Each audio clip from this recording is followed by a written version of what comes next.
and welcome to Dice Breakers, a D&D podcast and stream with mostly accurate rules and inconsistent character voices. I'm Greg, your host for today. With me are Mark and Joe, my wonderful players. How is everyone doing today? And you're not players, but you're chatters. We're not playing anything. I'm not a Siri. I'm not a worker. So yeah. Hey, Alex, are you happy with that? Yeah, I'm looking at the chat room. Nothing yet. So he's obviously no. not. He's not watching.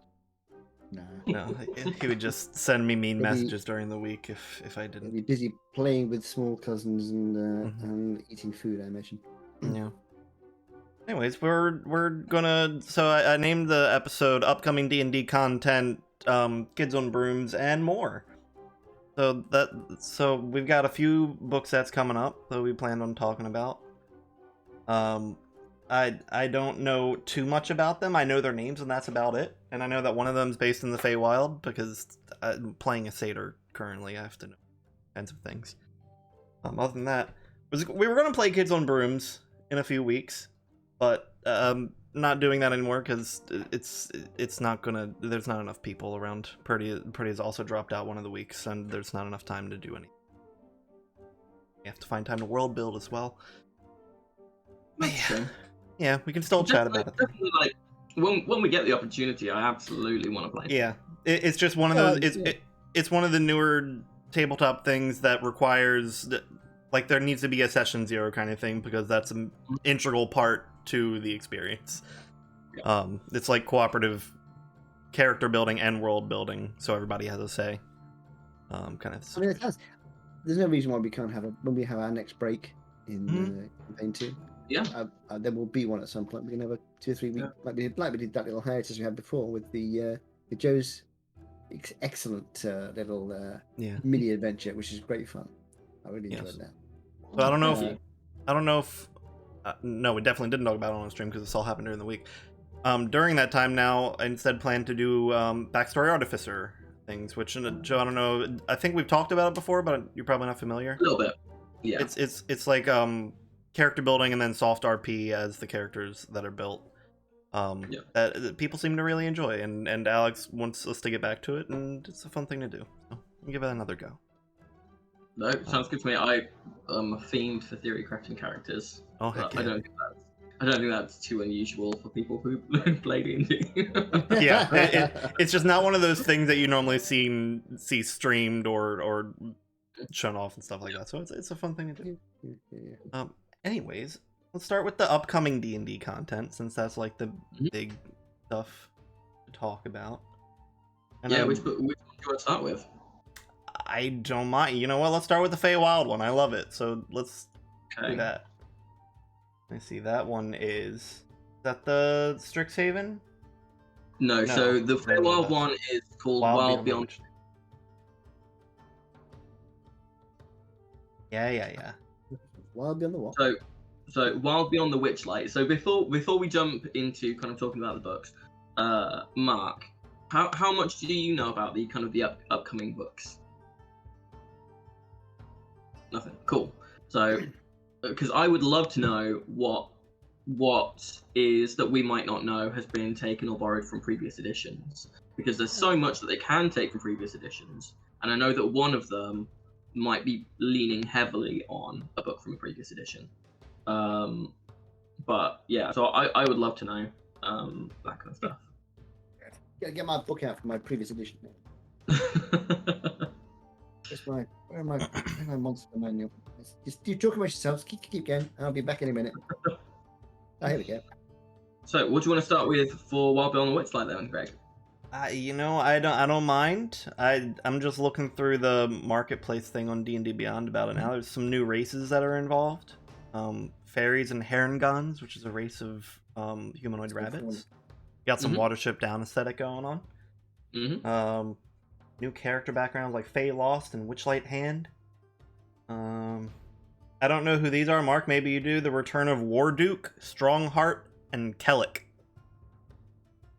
No. After my time, there's my character lore book from. Where's this? God knows. This is ICE character lore. Yeah, it seems like the premise of this adventure for 82. That's my newer one. So these are they've started to fall apart for some reason. They're ridiculous. You have a book for 30 years or so, and suddenly it starts to fall apart. So this is my Warwick Supplement Volume 1, which is one of my key books. Why? Wow. Remember this a bit. This is It's good art. I love the art still. It's all hand. Yeah, it was typed and then. I feel like I'm looking at like the ancient sacred texts or something. Exactly. Yeah. This is a sort of broad. This is characters. So this has got all the different character types and character classes in here. So I can look them up in here from 1980-ish. Actually, these are before that because while I was playing, they had their 5th anniversary. So probably late 70s, 77-ish. You know if you have any adventures based in the Feywild? I don't remember the Fae existing at all. I mean, the character classes. Yeah, I think so. Yeah, I mean the character class. I'll tell you what. Character class I got in here. Let's see if there's a key at the front. Maybe it's like a 2nd or 3rd edition. You've got fighters, bards, berserkers, rangers, weapon masters. I had a weapon master. That was Flint, the original Flint. Rangers, weapon masters. Weapon masters, illusionists, clerics, druids, friars, monks, unholy clerics, which are evil clerics, of course, thieves. My book's falling apart. Are unholy clerics just warlocks? That's it. No, well, warlock is more like because you notice there wasn't anything like sorcerers or wizards in there. Mm. We did have wizards. We had monks, friars, and unholy clerics. So they're more like an evil version. Yeah. Arcana based rather than holy based. Yeah. Okay. What I can't see in here is wizards or sorcerers. Unholy cleric spells, friar spells. I think we had friars, which were effectively clerics. Druids were the sort of. Oh, no, we've got clerics as well. But I can't see any in that system. There weren't any wizards. I'm pretty sure we did have wizards, but yeah, the new adventure is it's for adventures level 1 to 8. oh, sorry. It focuses on the Witchlight Carnival in the Fae that touches down in the material plane. Visitors from the Feywild. I don't know much more of it past than what it says on the page here. I don't know, Joe, if you've heard or read other things. Yeah, so I think it touches down, but you also visit. Basically, going to the Witchlight Carnival takes you into the Feywild itself. And what they've said, one of the articles that I've got up, if people want to look it up, is on biteside.com. Byte as in like a megabyte. Is actually related to one of the more recent releases, which was about the Domains of Dread. So apparently, it's been confirmed, we'll be dealing with troubles in the domain of Prismere, which is part of the Domains of Delight, which is the kind of the Feywild being opposite to kind of all the dark Ravenlofty kind of stuff. Yeah. But the Archfey who rules that domain has gone missing, and it's therefore been fractured into broken sub-realms called Hither, Thither, and Yon, which I think is very Feywild. I love it, yeah. I like that. Yeah, I like that. So there is kind of the overarching kind of story through it, as well as, you know, a bunch of carnival-related things, a bunch of NPCs, new and familiar. I think something that is also something people are going to get very excited about, but is quite let's be honest, quite minor, is the kitten, the Displacer Beast kitten. Oh yes, the Cheshire Cat, adjacent. Rollmaster. Rollmaster. Rollmaster. Oh boy. So the Warwick system, I think, was sort of 5e and sort of Rollmaster. Themes of the Hourglass Cup. But yeah, I don't remember there being any sort of sorcerers and wizards. We didn't. The idea of where the magic came from and so on wasn't really. I mean, it was a lot. Certainly, the Warwick system was based more on the original 5e system, which was very much simpler. Somewhere in here, I probably got one of my dungeons, and it was the old style, bit more like the one I had. I don't. Greg, you were on that, were you? When we wanted to have a little go at playing around with it, I did a very simple, simple campaign I did. Mm-hmm. And it's basically you're in a room. You can go. It's a bit like the old original Colossal Caves on the PCs kind of thing. You're in a room. You can go straight ahead. You can go left. You can go right. And it's underground. And it's in a dungeon. You start off with a piece of graph paper, and I give you a piece of graph paper with a little square in the bottom middle, and little gaps top, right, and left. And you just choose where you're going to go. And you look down there, and you say, I say, oh, you can see a corridor. You can see, a door. 3 spaces down to the right, and you gradually build up this map. And I've got the complete map, and on my map I've got what monsters are in what rooms, what treasure is in what rooms, and I've got a thing alongside me, and all you're doing is going along, opening a door, dungeon crawler, you go along, open a door, beat up whatever's inside there, search the place, try not to die, pick up the gear, and move on. And the dungeons used to be multi-level, and at the beginning of our sessions we'd sit down and say, what we're going to do today, let's do, I don't know, 4th level. We'll do a 4th level dungeon today. You could be DM today. So you get out your 4th level dungeon, and however far we've got with it so far. There's a section over here we haven't done yet, So we'll say, okay, we're going to do a 4th level. We'll need to have a party of a fighter, a magic user, a healer. So, I've got a good fighter. Here's a 5th level fighter. I'll use this one. Put it together. Say, right, off we go. We start from the entrance area and go. You didn't have in the early part when I started playing, you didn't have the kind of whole world aesthetic you have now. So therefore the idea of realms and all this sort of stuff, and why does it work that way, didn't come into. Didn't really need it. I have a sword. I have hit you, you have died. I have a better sword. And that was it, really. Yeah, much more gamified than this nowadays. I mean, when we moved on to this Rollmaster, that's more like closer to what we're doing now. That was more like a whole worldy kind of thing, and your characters had to meet, and there had to be a reason why they were there, and they tended to move on from places. Still a lot simpler than we have now, and a lot less classes and things. It's funny, one of the things listed on this page here, it says new way to face encounters, including non-combat options to allow players to think and roleplay their way through adventures. So it's even more expanding on that. It's not just fights anymore. It's very intense roleplay encounters. Well, if you tried to do that in the where I originally played, you wouldn't do anything.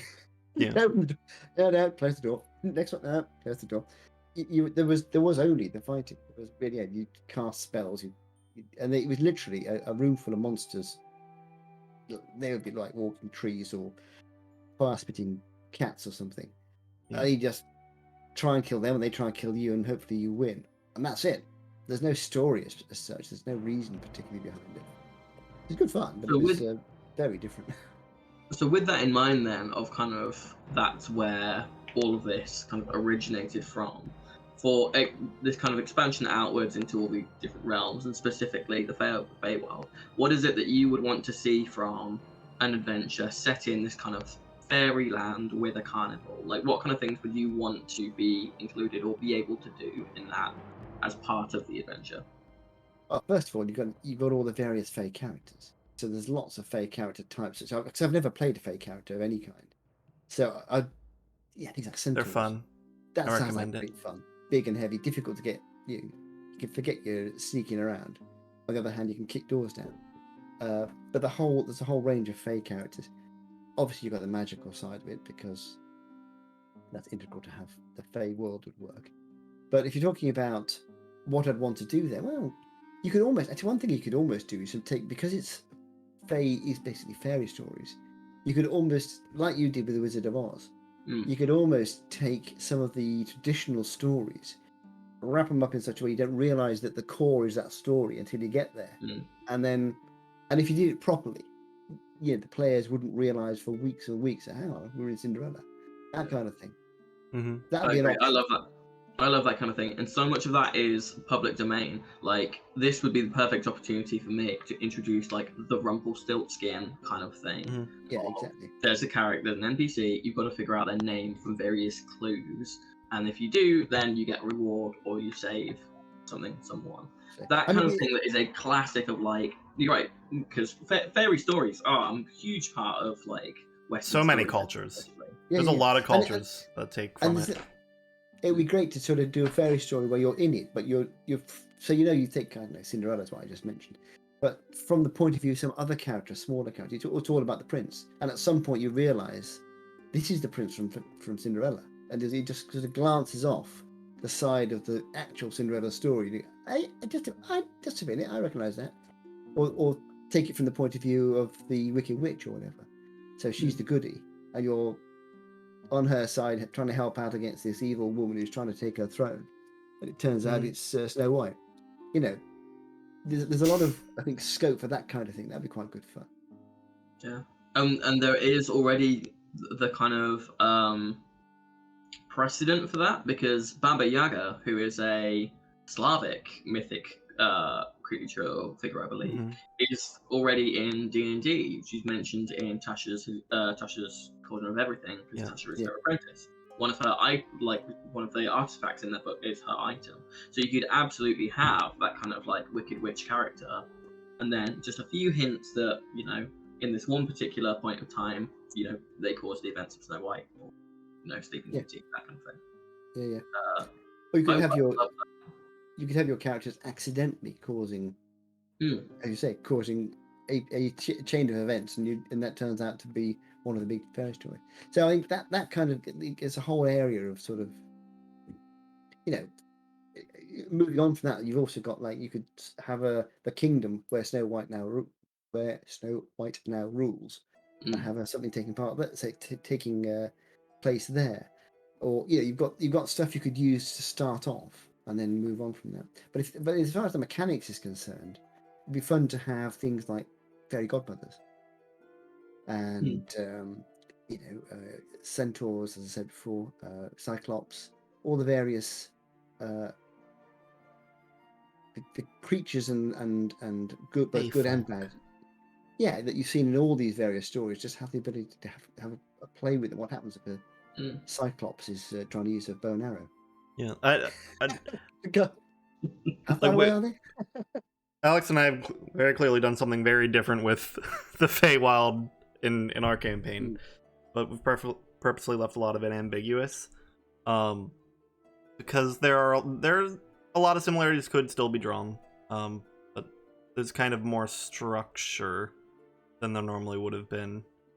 I think, like, there's still kind of courts, but they're not referred to as such, and stuff like that. So I would like to see more of the Feywild's influence over what we're doing. Maybe not this campaign, but C3 would be interesting to see more interplay in our interaction. Yeah. I mean, that's a different feel for, and I do like that as well. The kind of thing where you have Herne the Hunter, that kind of style of, sort of what you might think of as traditional Englishy kind of magic in the trees kind of stuff from Robin Hood time, that kind of thing. Different style of fayness. Have you ever seen any of the old Merlin magic? If you ever see any of the film, there was one.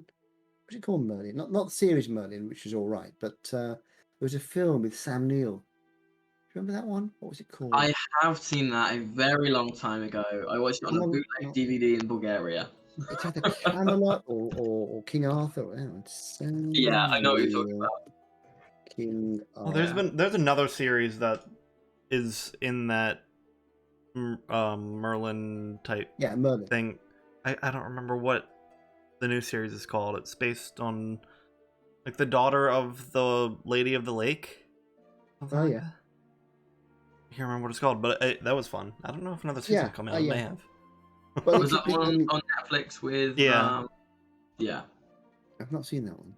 I think it got cancelled. I don't think they're doing another season. Damn it. Yeah. Too many good series around now. But the Merlin's mini-series that I'm thinking of, that was not the same kind of sort of twinkly magic of the sort of Disney fairy tale stories. It was much more sort of earth magic and that kind of thing, which was an interesting, and again, that's a different sort of flavour of fairy magic. I think that'd be quite fun as well.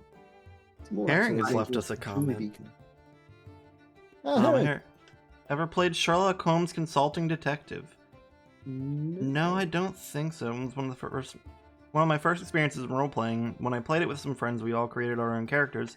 For instance, one guy played as a fake psychic, another was a Hercule Poirot-ish character, complete with fake Belgian accent. It wasn't until years later that I learned the Consulting Detective actually isn't a role-playing game at all, and you're just supposed to be Baker Street irregulars. That's great. You gotta, make it what you want it to be. With this, I was showing you my old books and things. So what we used to do, because I played for quite a few years, and we started off doing the old Warwick system, then we went on to the Rollmaster, which was our main one, which is where those character sheets you saw came from, and they were developed characters over a period. But to throw in a bit of variety, every now and again we'd spend a week or a couple of weeks doing a different system. And one of the ones we did was a superhero system. I can't think what it was called now. That was an interesting one. So building the character, you could choose whatever powers you like. You could choose them to be incredibly powerful, but for every power you chose, you had to choose a weakness as well. So obviously Superman Kryptonite. But so my character that I built, I think it was called Shadow or something like that. And my character, I had him he was based on Deadman. He was a DC character, I think. Who was, interesting choice. Yeah. And he was like basically a ghost, but he could take people over. So, but the weakness I chose for him was he died. I had him. So he died in the 1700s, I think I had it. And for him, whatever buildings and walls were there in the 1700s were still there. So he could move through walls in the world now, because when he died, they weren't there. Oh, so he could walk. Yeah, so he was able to walk through the walls of a modern building. But if he came across cracking idea. Yeah, so That's incredible. We'd be in a building, and it'd be like you're in a castle, and I can't go through the walls here because these walls were here when I was alive. He's like, and he couldn't talk to people. He had to take somebody over and talk through their mouth, and that meant if the person wasn't willing, he had to do a roll to try and take them over. It was great fun. We didn't play it for very long, but it was great fun. That does sound like a good one. Yeah. I mean, superhero ones. We did a couple of those, and those superhero ones were very different, of course. Because you're not there's no magic, so all that's gone. But what if there was? When you replace it, you don't need to, because you replace it with powers instead. So you don't sort of cast fireballs at a door. You have somebody who has laser vision, and you burn the door down. So it was good fun. That was a really different experience. There's a thin line between magic and superpowers. Absolutely right. Yeah. Absolutely. Particularly if you're Doctor Strange. Yeah. So, did you have anything else on Wild Beyond the Witchlight, or shall we move on?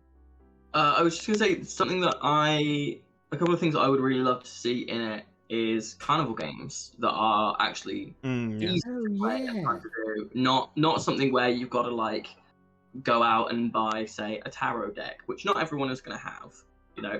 If you've got one, great. that would be really convenient for those people, and I'm sure would add a lot to like the immersion or whatever. But it's just something you can do with like a regular deck of cards and dice or like coins and something. I think would be really great.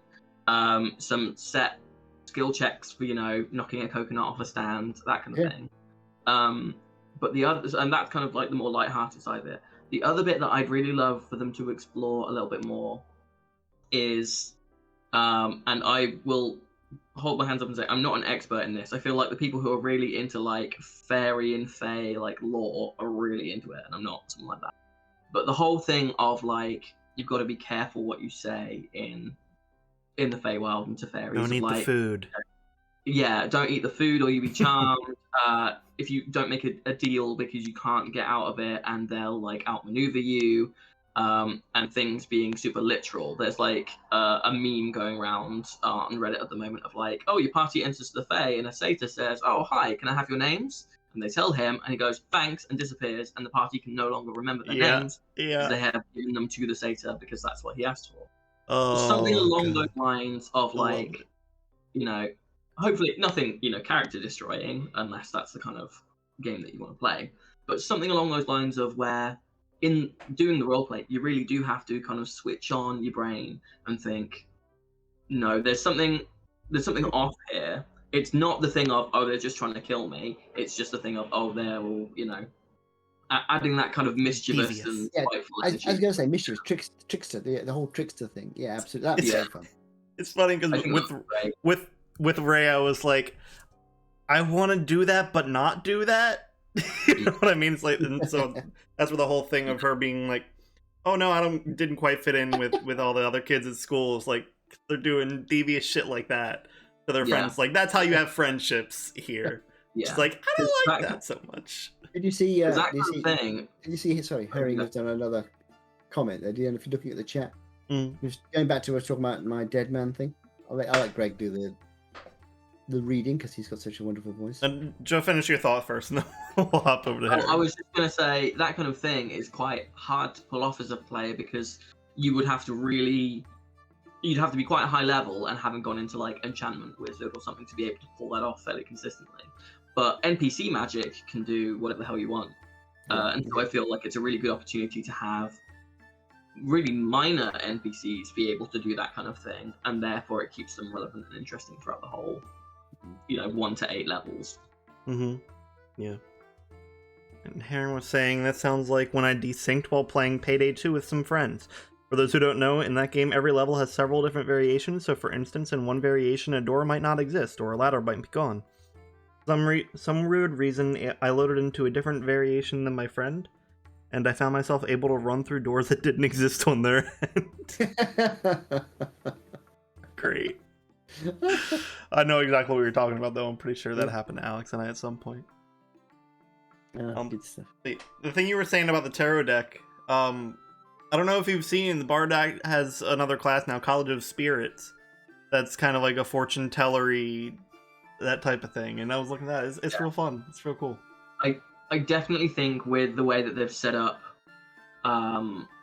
this kind of setting, with it being a carnival and all the fake stuff, I definitely think it will lend itself to a party of very specific classes and subclasses. So like that bard would be great.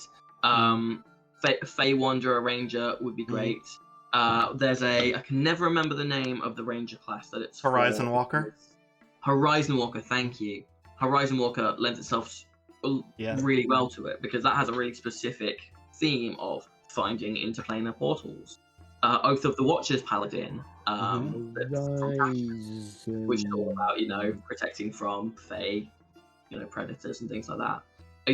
I really hope that they lean into that because while you can play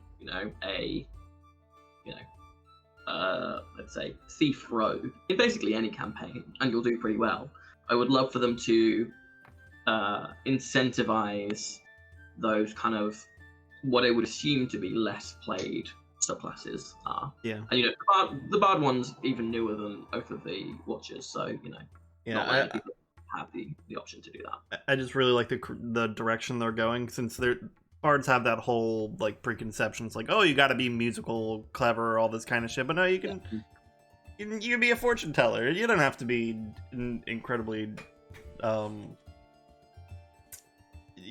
sexed up and all that kind of stuff to play a bard. You can be chill.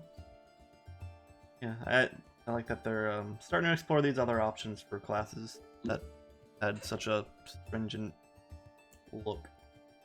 Yeah. Yeah, I just with the Feywild, all I want to see from them is more Alice in Wonderland type shenanigans. I don't want anything to make sense at any given point. I want everybody to be confused at every waking moment. They should take the opportunity to be weird. Yeah. Like, because not every set. Like, let's be honest. Are they ever going to produce a book for, say, Limbo? Probably not. No.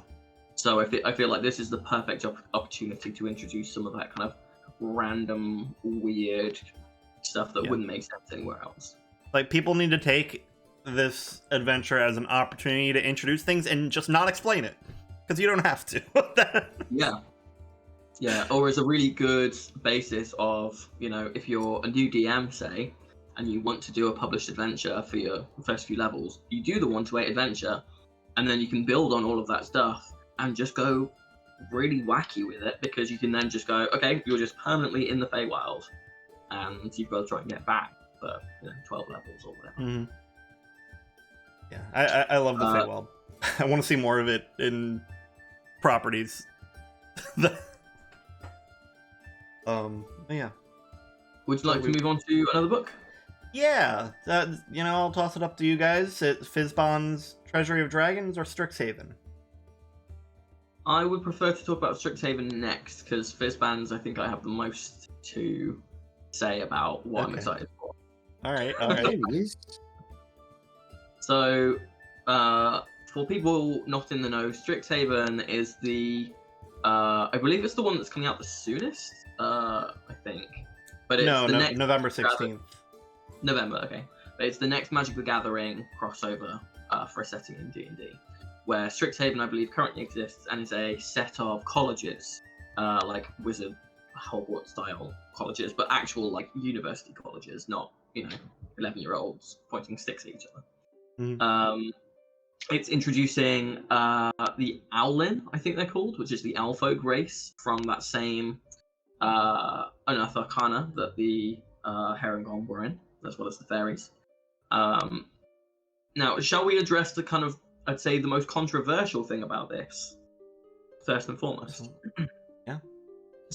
So, Unearthed Arcana, which is playtest material that Wizards of the Coast releases before each book, to basically see if people like it, if gauge some opinion, if they need to strengthen some things, if they need to weaken some things.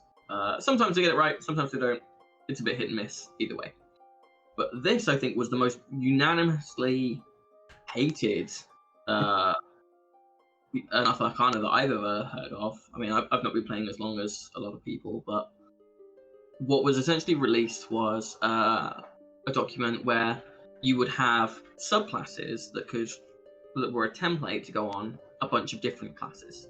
So, for example, you might have had the, if I just find one here, the Prismari College. College of Prismari might have fit onto Druid, Bard, and Wizard. And so you'd have your base class, and then you would all have the same subclass. The problem then came on, some people thought that some of the subclasses that they picked for different colleges didn't work. Like there was a really artistic one that Bard didn't get access to, for example. But also it meant that not every class has the same amount of subclass features. So I think Bard was the example again of, because they get magical secrets, they get that instead of a subclass thing. So their subclass features, they don't get as many as, say, a cleric. So it meant that in these classes, if you had a 20th level cleric and a 20th level bard, both of the College of Prismari, the cleric would actually have more features than the bard from the subclass. I think that was part of what people really didn't like about it. Mm-hmm. Yeah, so it seems that they scrapped that idea altogether and turned them into feats and background features. Yeah, which we currently know nothing about, which is interesting. That's all we know, is that we think that they're feats. Yeah, they're not including it as playtest content on D&D Beyond anymore. So yeah. So we get to see it November 16th. What do you guys think about the idea of subclasses that multiple classes can use? Because I'm not opposed to the idea. I just think the execution wasn't as good as it could have been. I don't think it needed to be scrapped fully. I think maybe just I think it could have been worked on. Yeah, I mean, in principle, it makes sense in principle, because you could have two people going to somewhere and getting trained in a similar kind of thing, and depending on their background and their abilities, they'll be better and worse at different bits. Yeah. But I think you would have to, the balance would be very difficult to get right, but you could do, I would have thought. I would have thought, rather than losing a feature, you'd have these sort of like, you can be better or worse at it, depending on what class you are. Yeah. I mean, having the idea that you both go somewhere and you get the features and you don't at all, well, that's not so good. Yeah, I think if they approached it as similar subclasses but still unique to each of the classes, that would have worked, rather than just saying, hey, this one list of features applies to all of the people here the same. Or something where each class gets its own unique feature. So, for example, again, I'll keep using Bard as the example because that's what I've gone with. Bards, if you take away the subclasses, Bards get a lot more features throughout the levels than, say, Wizards do. Wizards get, first level, you get spellcasting, and then at, 17th level and 18th level, you get your, signature spells and stuff like that. But between that, in terms of features, you actually get very little, because your subclass gives you so much.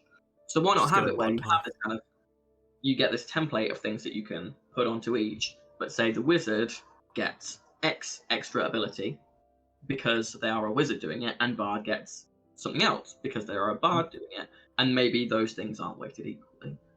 I think that would have worked, because I don't know. I don't think many people would be opposed to the idea of subclasses that lots of classes can use. Oh, Because I don't know. we have classes that are, we have things that are similar to that. We have lots of like non-magic classes that have a magic subclass. Eldritch Yeah, Knight. exactly. Yeah, Eldritch Knight. You could make an argument that Rune Knight feels like a magic class, even though it's not spellcasting. Arcane Rogue, Wild Magic Barbarian, that kind I of was thing. gonna say, what was the? I don't think what Flint was. What did he multi-class as? No, he was monk and he multi-class as a rogue, wasn't he? That's right, rogue. Rogue, But yeah. he did Arcane Trickster. Arcane Trickster. That's the one I'm thinking of. Yeah. You know, even 4 Elements Monk is, you know, not strictly speaking a spellcaster, but you do spell-like things. You get a couple of spells. Even the critical role content, the Blood Hunter has a what is essentially a warlock subclass for Blood Hunter. Yeah. That makes complete sense to have this stuff across classes. It just works. The whole point is it just works a bit differently in the different main classes. Otherwise, what's the point of having it? You know, right? Yeah. It becomes Lego otherwise. I would love for them to revisit it if they decide that the time is right and that they're not going to get a bunch of backlash from it. Yeah. I think there's a lot of potential there. I think it's a shame that it was so thoroughly kind of. Yeah, they just kind of stepped away from it altogether. They were like, okay, we're gonna throw this out. It may hit like a sack of potatoes, so just have the backup feats ready to go. yeah.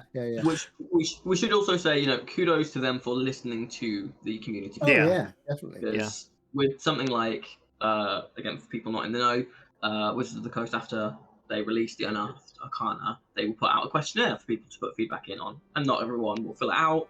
Some people will fill out really strongly and that kind of thing. But it can be hard to gauge just how much impact that has. But this is very clearly a case of they've put out the playtest content, they've received feedback, and gone, yep, we've listened to you, consider it gone. And that kind of operation is going to keep 5e going for a long time. So, yes, I agree. So, I was going to say, should we talk about what actually is in the book? Yeah, sure. So I'll just go through the little list of things I have here on the page. There's 4 adventures in it. They're all level 1 to 10. 40 magical, mysterious creatures and NPCs. The New Owlin race. Academic challenges, extracurricular activities, and jobs and relationships explode on campus. So you've got the college expansion of The Sims in D&D. There you go. Yeah, multi-year campaign. Okay, so the 4 magical adventures are 4 years of university. Yeah. So it's more background fodder for characters and possibly adventures if you want to run a young adult kind of thing. I think it'll lend itself very well to a slice of life, university Hogwarts-esque kind of thing, which is something that a lot of people find fun because kids on Brooms adjacent. Yeah. Brooms, Harry Potter endures to this day, you know, that kind of thing. People like that kind of thing. So I think it's going to be good. It's not the one that I'm most excited for, but I think that it will definitely, in the extra options it's going to bring, especially with them being feats, which is, you know, something available to most characters most of the time, that's going to open up a lot of character choices to differentiate characters and make them more unique, even outside of kind of the setting itself. And Aaron was saying D&D lost a big part of their audience to Pathfinder during the whole 4E debacle, and I'm sure they don't want to risk repeating that. Speaking of Pathfinder, I got Pathfinder 2E right here because my mom got it for me, the character guide for my birthday last year. Because I don't think she supports and loves that I love D&D, but doesn't quite know what it is. So she got me that, and little owlbear friend here last year. Oh yeah, I do like the owlbear. So Greg is switching to Protestant D&D. No, I'm not. Yeah, go ahead. I was just gonna say again with this, what would you guys want to see from this kind of like university-based setting? Because they've also said that the way that they've designed it is that you could just say that it's not a Strixhaven and just plop it into your homebrew world. And Herring as well. If you've got things that you want to see from these books, then let us know. Yeah, share opinions. Mom sounds like a level. Or She anyone is a else level. who's around. Not specifically just Herring. Although Herring, we always love to hear from you. Yeah. I'm not sure anybody else is hanging around chat unless they're lurking, but that's fine. Is there a Quidditch adjacent? Because if there isn't, there should be. Yeah. Are there flying brooms in D&D? I feel like there probably are. Yeah, flying broom. Yeah, there must be. Broom I was going to say that if you think of Hogwarts Castle and you think back to what I was saying about the dungeon crawling, I mean that'd be a perfect location if you wanted to have a mini dungeon. Yeah. Then a crawl through a magical university stroke college. You know, you said it in the holidays, and something's gone down, and the bad guys have got in, and you do a dungeon crawl, and you keep track, and you make your map as you go along, a bit like Alex does on his time to time on tabletop. But that would lend itself really well to that kind of thing. I mean, you could, because it's a magical university, you could have quick upgrade. Yeah, you could have something like when we do our short ones, we have people have to level up quite quickly, but not necessarily level up, but find stuff in the classroom. So you could go into a sort of an advanced magic classroom and find an item which is further advanced than you'd normally be, and maybe mix in, if you've got some characters who are early in their education, maybe they're not very good at using them. So there's sort of scope to do that kind of developmental, getting better as you go along, short, not one shot necessarily, but short campaigns. Yeah, you can do one of those in a university campus. I personally think this adventure would be really good for the start of a campaign. If you're trying to get like a full 1 to 15 to 20 kind of thing going, it's a great start. Because it really shows people from building them from the ground up rather than just kind of throwing them in. And also, I mean, I like the idea, because I mean, when we build our characters and we have to build them at level 8, 9, 10 or whatever, it's like, oh, what items should they have? What would they have got by then? You don't want to overpower them, but on the other hand, yeah, they've been around for a while. And so if you could sort of, as you say, you have it like a sort of a nursery, a character nursery. So you have and a dungeon crawl is a great way of getting used to what your character can do, because role-playing is just role-playing, and that's great. But playing your character in a fight, you've got to remember what all the abilities and so on are. And having that in a sort of slowly increasing level of difficulty, like it used to be in the old days, in that dungeon crawling kind of setup for just 1 or 2 sessions, will get you up to level 3 or 4 or whatever, and get a few items and get you into the game. And as you say, then you graduate into the big wide world, and suddenly you've got a proper big long campaign. Dungeon crawling class. And that's why you've got a perfect reason for all the characters to get together. That's why they know each other. They fought together. That, you know, it's a brilliant start for a. It's a very Fantasy High thing as well. This whole idea of you know, build your party. One thing I am interested in. It seems very magic focused, but if it's an adventure for levels 1 and 10, it can't be just magic users going to this college, right? I think they've said in interviews that not only is it a place to learn magic, but it's a place to learn about magic. So you might be I mentioned just before, a rune knight fighter can feel like a very magical subclass because of the rune stuff. So maybe you are an archaeologist learning about ancient giant culture, and that's how you learn about the runes and stuff like that. As you say, a university, by definition, has courses on pretty much everything. So there's no reason you can't have fighting courses, you know, just pure, you know, everything from the pure fighter to the pure magician. By the way, Magic is saying he's going to have to lurk, so see you later. No, totally agree. You could have a course on, you know, being a non-magical fighter. How do you fight a wizard? That kind of thing. It's so. Here's the Mage Slayer feat. Yeah. What a great way to earn feats, right? Where you complete. Oh yeah. Like a mini adventure for a couple of sessions or something. It would be a really good way to add like outside of like the normal leveling up feats. Just here's gifts to your players of feats you get for completing courses. Well, I mean, you know, I was going to say, you know, we've done in campaign 2 and a couple of times we've done sparring, which I quite like doing that because it gives you an opportunity to muck about with your character and try it out without actually worrying about dying. The role play fights as well. Exactly. So therefore, in a magical university or a university in a magical land, you could have the idea of an arena where you can fight and you can't die. You whatever damage you take when you walk out, you get better. So you get a chance to, and that gives the characters a chance to try stuff out, and so you could have that as a starting point, and then move it into a little dungeon crawling adventure, and then move it into the big wide adventure. Maybe that would work quite well. I agree, and I think that one of the strengths of this is that through that, I think this is a very new player-friendly setting because of all those things that you can put in.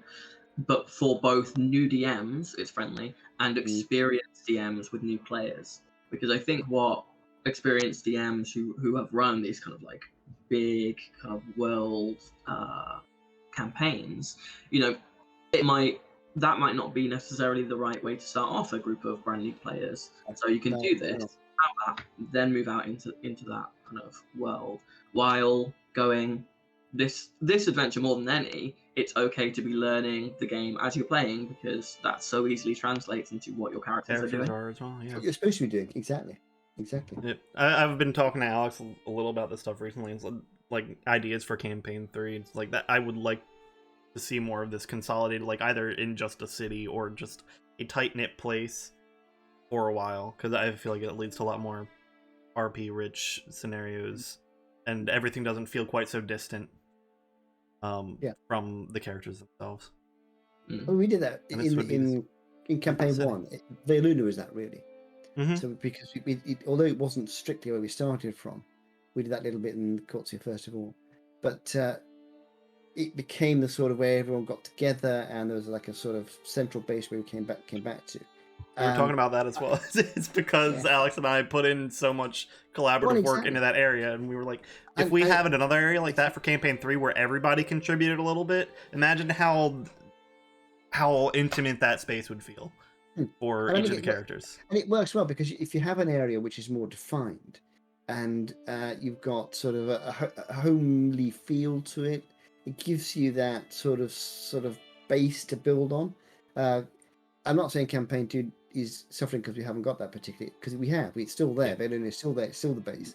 We just happen to be away from it at the moment. It just feels like a little more of a grand adventure. Yeah. We were whizzing around, and because we've got characters joining from a distance, we haven't really, as a group, been settled in one place for any length of time yet. We've been out and doing stuff, and that's fine. That's absolutely fine because you don't do the same thing all the time. But it's good. The idea of having a sort of base, and I love the idea of a sort of university. It's almost like the guild idea. You could use the guild for that. Somewhere where you can start and you can train and you can pull new characters up a few levels before you go out and hit the world and get attacked by black dragons. We're all excited for Strixhaven. Yeah. And when they announced it, I wasn't super jazzed about it because I thought, you know what, I don't play Magic the Gathering. I've never played Magic the Gathering. I'm unlikely to play it in the future. Not because I think it's a bad game or anything, but because anyone I've ever spoken to who has played it has told me not to get into it because you lose all your money. But yeah, and and I know that they do a few of these, and I've never I've loved a lot of the options that they brought in that have since been reprinted so that they can be used in other settings a bit more easily.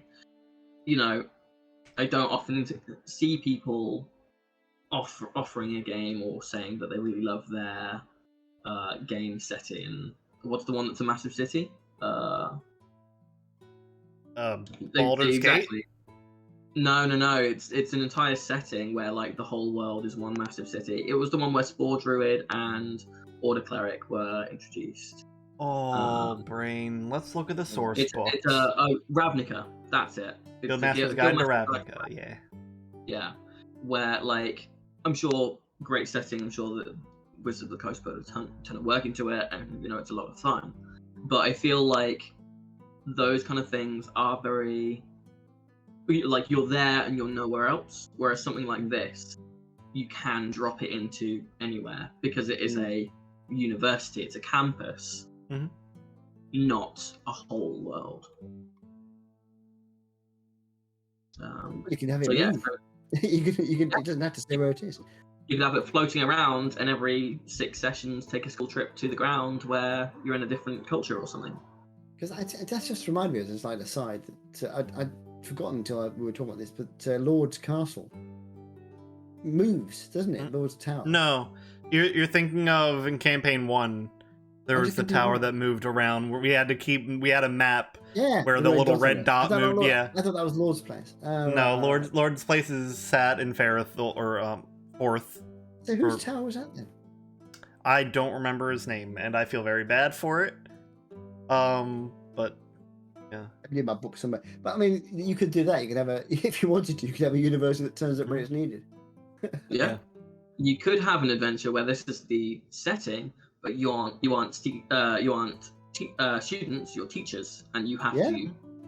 You could have some light role play on the teaching, but the rest of it could be around, if you really want a political kind of style campaign around the politics of who's going to be the new head teacher, or maybe there's someone trying to take over the school, or that kind of thing. I just think it's really versatile. So yeah, I'm much more excited about it than I thought I was gonna be when it was first announced, because we got the 3 announcements really close together. This conversation has made me excited for it. So there's a lot of scope, I think. Yeah. I'm super excited to see what they've done with these feats and backgrounds from the kind of the template subclass that they scrapped. Yeah, I like that idea. Does that take us to Fizban's Treasure of Dragons then? Yes, it does. And also, let me just say to begin with, Wild Beyond the Witchlight is the one coming out the soonest, on September 21st. And Fizban's Treasury of Dragons will closely follow it, October 19th. And then Strixhaven is the last one. Yeah. Go out and D&D Beyond and stuff is great, but also remember to support your friendly local game stores if you can. Yeah. There's also Critical Role has another book coming out, Taldore Reformed. Should we talk about that for a little bit? Yeah, we can do that. It's not on D&D Beyond yet, so I don't see anything from it yet, but I'm sure I can find it. Let's see. It's Taldore. The story behind this is that a few years ago, Critical Role worked with a publisher who was not Wizards of the Coast to release third-party content called the Taldore Campaign Guide, I think it was. And it was Matt Mercer's world of Exandria, with the places that had been explored in the, I think, Campaign 1 so far, with a few extra things. And then they later worked with Wizards of the Coast to release Explorer's Guide to Wildmount, which was the setting of the second campaign. Introduced stuff like Blood Hunters. Yeah, Blood Hunters, Echo Knights, that kind of thing. Whereas what this is essentially a re-release of that first campaign guide, but I think through their own publishing company. Rather than the original one, which has either now gone defunct or the rights have reverted, or whatever. They're re-releasing it with a bunch of new stuff, like a lot of new stuff, I think, including the monk subclass that Marsha played in Campaign 2, the Way of the Cobalt Soul, and I think there's other subclasses based on the Cobalt Soul for possibly Wizard.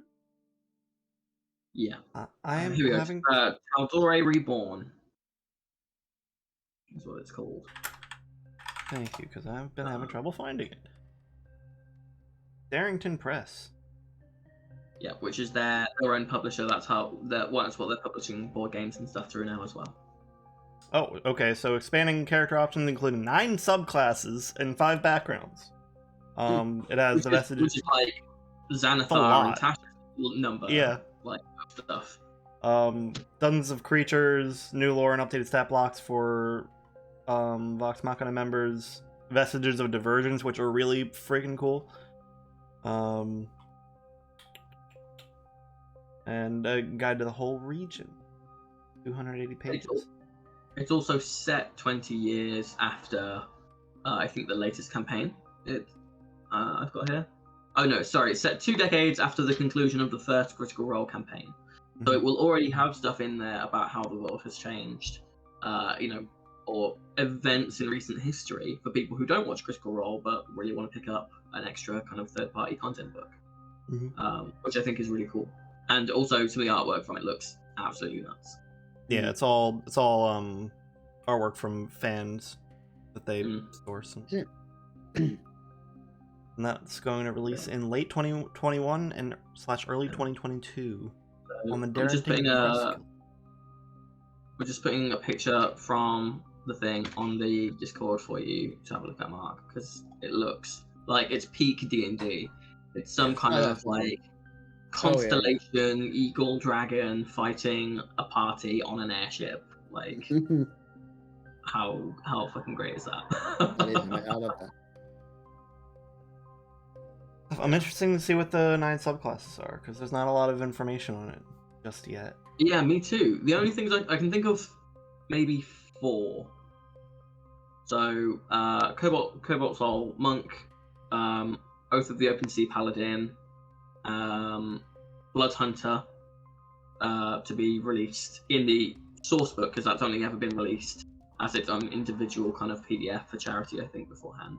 And then Blood Cleric, which I think was the same, but those are all things that have been in the Critical Role campaigns but haven't been released as part of any one particular source book. So I think those would be nice, easy ones to put in. But outside of those 4, I haven't got a clue what they're going to go for. So apparently there were 5 subclasses in the original Tadori campaign guide. The new one, there is 4 new ones on top of that. So maybe it was probably Gunslinger then for the first one. Yeah. One. Yeah, and then I think the Blood Hunter, Echo Knight, the Graviturgian Chronomancer. They were in Explorer's Guide to Wildmount. Yeah. I don't... The Way of the Cobalt Soul was not, so that must be one of them. Blood Cleric was not. That might be one of them. But it was only ever, like, very briefly looked at in the campaign. I don't know what the others could be. I think Oath of the Open Sea Paladin, because that's what one of the party members went to, but only to like level 3. Yeah, I mean it's on D&D Beyond, so it already exists, but it could very well be in that source book. What classes would you guys want to? What classes would you guys want to just get a random new subclass? I mean, obviously it's not going to be Wizards of the Coast official, but even so, what kind of class do you think could use a little bit extra love? Paladins always need more love, I think. Yeah, they can be a bit more dimensional. I was going to say Artificer, because they only have 3. Oh, yeah. Yeah, they're still babbies. Yeah. Babby Artificers. I feel like Paladins, they have a bad rap, and they need something to change that. Yeah, I don't know. I've been looking at trying to create a Paladin character that I vibe with, but their abilities are all very shoehorned. Yeah, one particular playstyle. Yeah, exactly. What do you think about a Paladin subclass that makes it focused on some kind of like ranged attacking rather than so you get like ranged smites? Yeah, I tried to. I was trying to create a caster Paladin. That was interesting to do. I kind of did it. But I had to give it a level 1 Warlock Hexblade Patron. I was going to say, isn't that just called being a Hexblade? Yeah, kind of. Yeah. But yeah, if you get that Charisma is my damage for my sword thing, the sky's the limit. So, that is a few things that bother me with some of the classes, like Barbarian Rage can only affect melee weapons, which seems short-sighted. Then the Paladins might only affect weapon attacks. But I guess that's probably a fair balance. Yeah.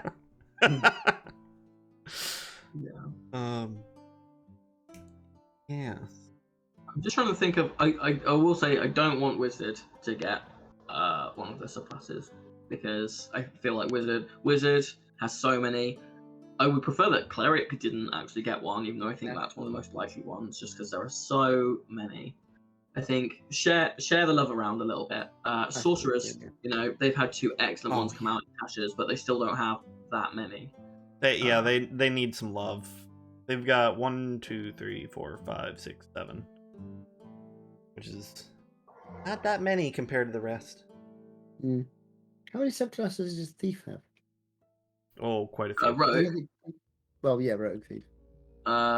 Thief in the old days. 1, 2, 3, Thief, 4, Arcane 5. Trickster, Inquisitor. I've got 9. Mastermind. 9, is it? Oh, blimey. Yeah.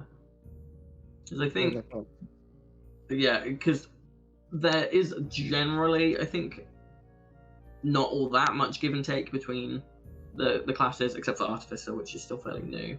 But I definitely think that some could do with a bit more love than others. Rangers could do with another subclass. More barbarian subclasses could work as well. Since, I mean, 3 of them are almost the same thing. and one of them is the Battle Rager is a very weird one. I was gonna say, when was the last time you saw anyone playing a Battle Rager barbarian? Literally never. Just rework it. It doesn't have to be that way. The Path of the Beast is very cool. And the Path of Wild Magic is interesting, but I think could probably use some buff.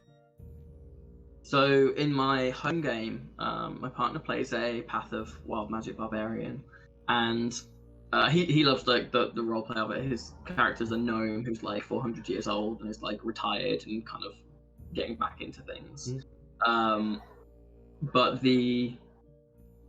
it's a very what I would say is, while it might not be mechanically the strongest, and so could do with a few buffs to bring it up to something like Totem, that kind of thing, it's a very good roleplay subclass in my experience, because the thing of, you know, you roll on the Wild Magic table and, you know, you make a flump come out of your chest and explode on something is hilarious. Yeah, it's like, great. I do like Wild Magic. It's good. It's good fun. And it can work super well depending on your party composition, because they get a on-demand, you know, 1 turn detect magic. Super great. You don't have to wait for someone to ritual cast it for 10 minutes. And they also get the ability to restore spell slots, which is nuts if your wizard is constantly using up spell slots and running out. It's fun stuff, but those are the only 2 recent ones where I'm like, oh yeah, that's barbarians are getting some good stuff now. Like, but Zealot, Storm Herald, Ancestral Guardian, and Berserker all kind of feel very, very similar. Yeah. Totem Warrior's got some fun stuff, but even that is a little too, I don't know, too barbarian-y. It's not diverging at all. Yeah, I think something similar to what you were saying about Paladin, something that strongly deviates from the archetype of barbarian. Yeah, want it to feel different. I know it's subclasses, so they're kind of all meant to be kind of part of the same source, but it's fun when they diverge a lot. Yeah, because you could easily rework Rage into something else, the same way that Druids have done, with Spore Druid for like unleashing your spores, and Stars Druid for turning it into your celestial form, where you use a usage of Wild Shape. Yeah. You could easily use Rage for something like that. Absolutely. Paladin needs some of that. Monks there's some fun monk classes, but I feel like they also could use a little bit of that love as well. Oh, Wave Cobalt Soul is here. Is on Guyana today. Yeah. Got opinions. Right. Shall we go to Fizzbands then? Fizzband. Tell us about it. So, Fizzband's Treasury of Dragons. This is the one that I'm most excited for.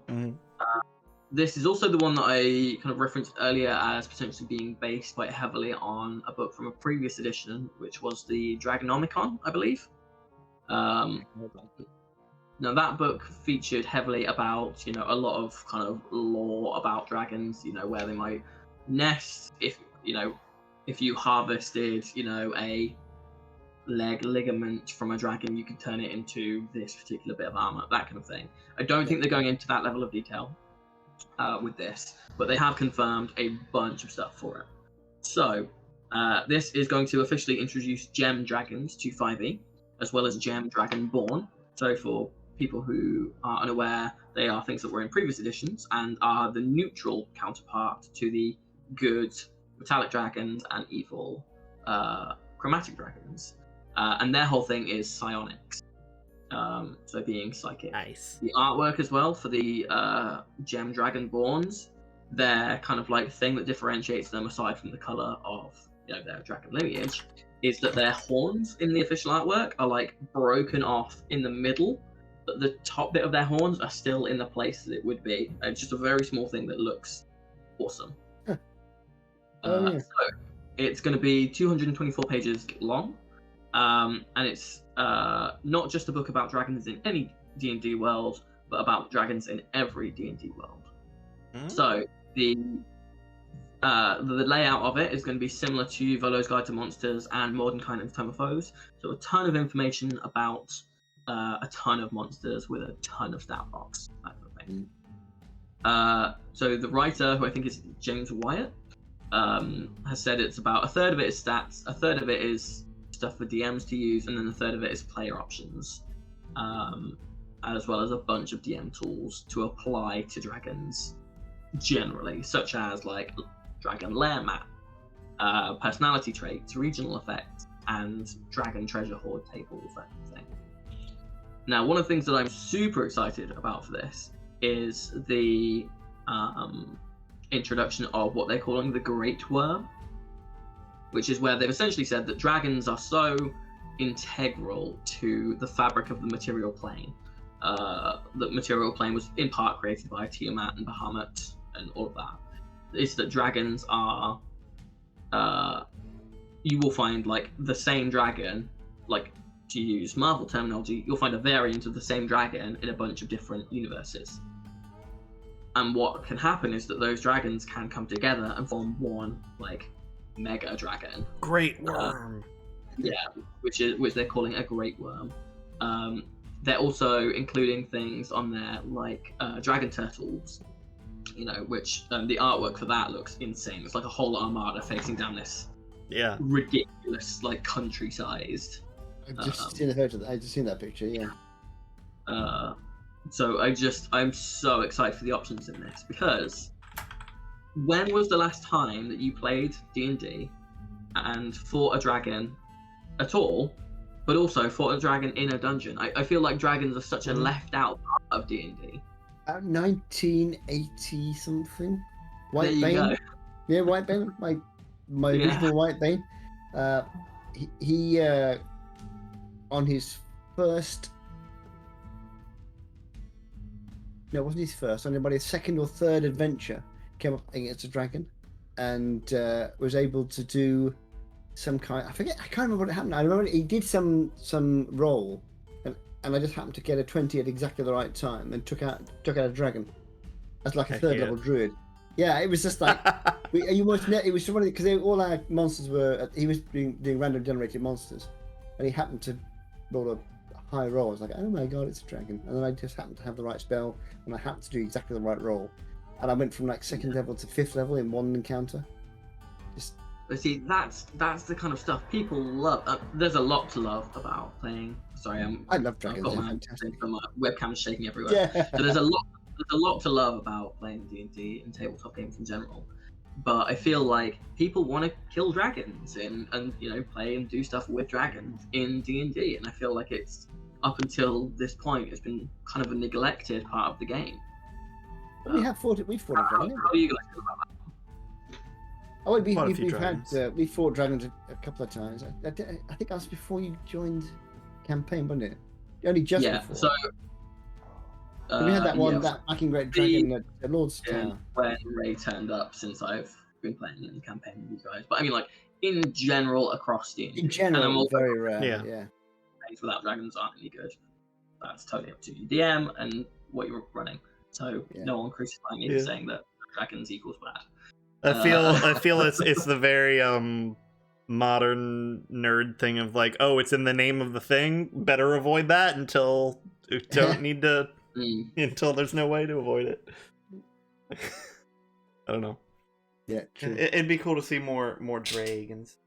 Yeah, it'd be interesting to have a campaign actually where you had a dragon-centric camp, or at least part of the campaign, because you got the good and the bad.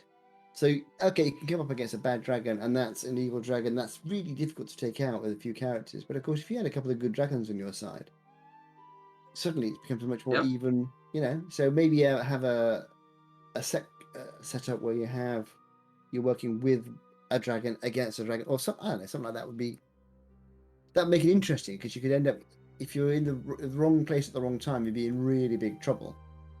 On the other hand, you get the opportunity to have that big dragon fights where there's 2 or 3 dragons. Yeah.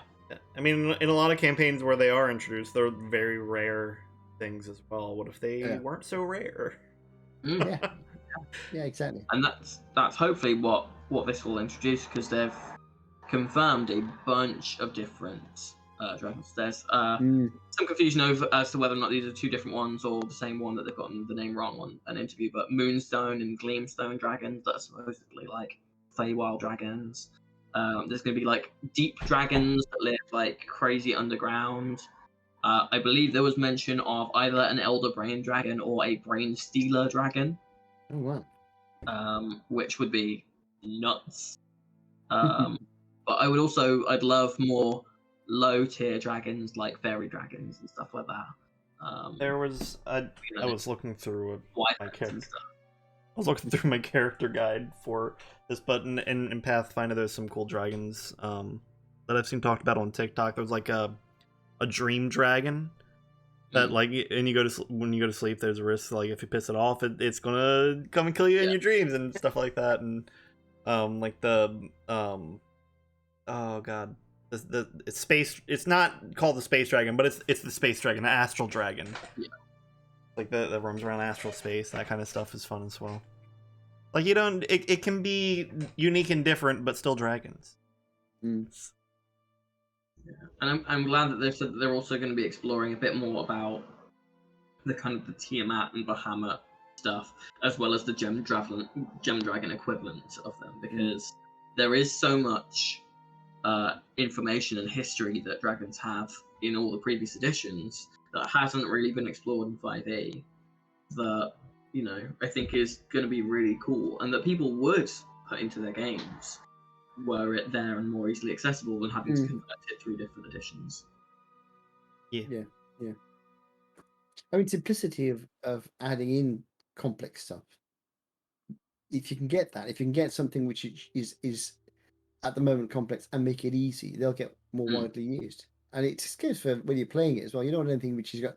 It's great to have multiple abilities and things and multiple weaknesses, strengths. But if you have too much, you end up forgetting. You can't remember what you're supposed to do next. You're not quite sure what to do against this particular dragon or whatever. It gets too complicated and therefore it loses the fun element. It's more just looking it up and rolling a dice. So if you can simplify it to the point where it's interesting, it's fun. That's a big element of what they need to do with this stuff. And if they can do that with a bit of variety as well, it sounds brilliant. I look forward to that. I just hope Alex doesn't kill us all with a dragon. That's all. No, it's going to kill us with trauma. Apparently. I haven't heard that bit yet, so I don't know. I haven't heard the end bit yet. Yeah, Joe, how are you feeling after that? Great. Yeah, pretty good. I'll just say it's great. I've heard the first 4 and a half hours or something, but I haven't heard the last half an hour yet. So I don't know what happens at the end. How was my impression? Did I do okay? Not bad, actually. You did okay. The only thing you forgot was the action surge when you first attacked the Lich, the Plague Doctor. I would have gone all out in the first round, but it worked perfectly. So you did it really, really well. You didn't die, which is a bonus. So that's good. I was quite worried about that, I'll be honest. No, you did it pretty much exactly well. Better than I did because you didn't die. So well done. I wasn't terribly worried when we entered the room and saw the Lich without a globe of invulnerability or a mirror image up. I was like, okay, all right, we can do this. now you've said it. Next time, because we know that there's potential. Well, actually, I won't say because you haven't heard the last half an hour. I haven't heard the end bit yet. No. So I'm hoping to listen to it later on today. So I've got plenty of time, unfortunately. I was talking to Alex about it last night, and it's like, since yours was one of the ones that we got to before we went on this 2-freaking-week break, I've been telling Alex, fuck you, all week, just in anticipation. It's like, I know what you're going to do to me, and even knowing, I still don't want it to happen. I'm still going to be upset. I'm looking forward to hearing the end bit about this. I know it's to do with gods, because I've seen the messages. But I have no idea. Apart from that, I don't know what it's about. It's a big lore dump. Yeah, and exactly. The trauma bit's fun. Oh, and Alex did tell me that everything we're seeing and feeling is going to be real to our characters. So that's fun. Oh, yeah. I had just assumed that. Oh, great. Good. I'm not going to be there. I said to see Tam somewhere else anyway, so it sounds like I'm fine. I'm out of this. Yeah, you've managed to escape. Yeah. I don't even know what we're talking about, and it sounds good.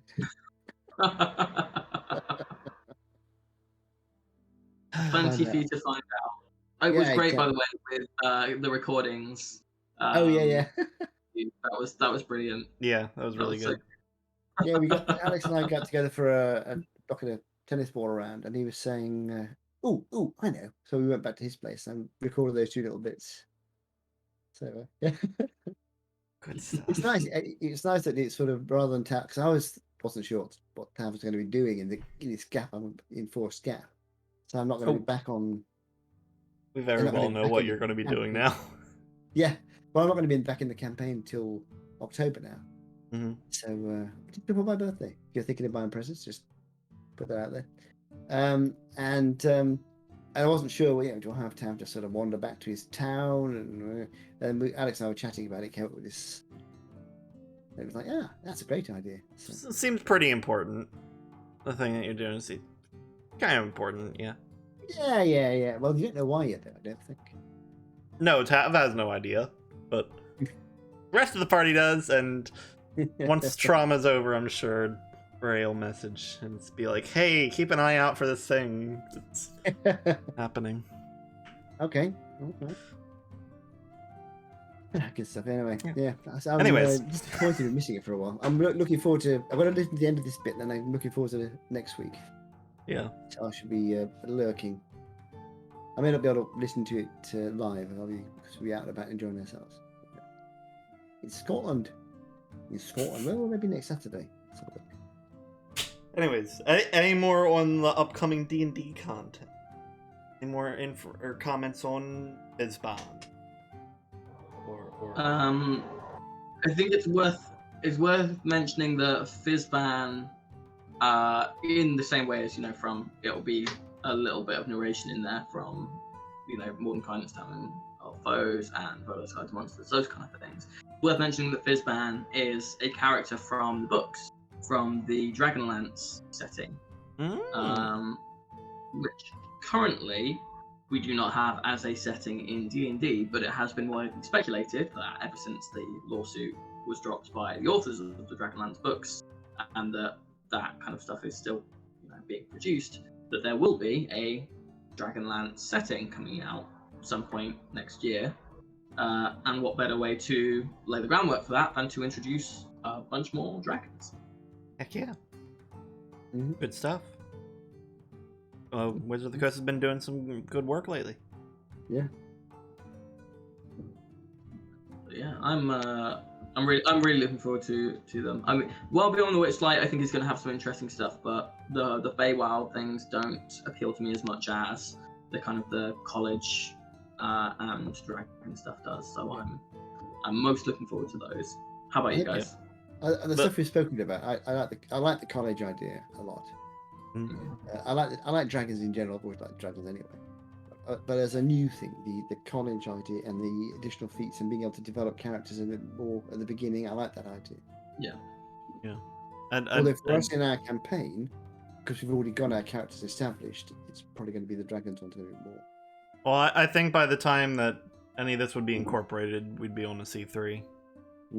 I feel like our path for our current characters is very, very well laid out on what needs to be done to get to level 20. Yeah, I mean, you guys know I love the Feywild stuff, so I'm very. Yeah. I would like to very try it. into that. I think there's a lot of scope there to. If we do that right, that could be a lot of fun, actually. Yeah, and then the Strixhaven is a close follow-up for me, and I know what I know about dragons from Critical Role, so it's fun and interesting, and I think there's a lot of fun stuff to be done with it. But I personally don't have a lot of experience with it.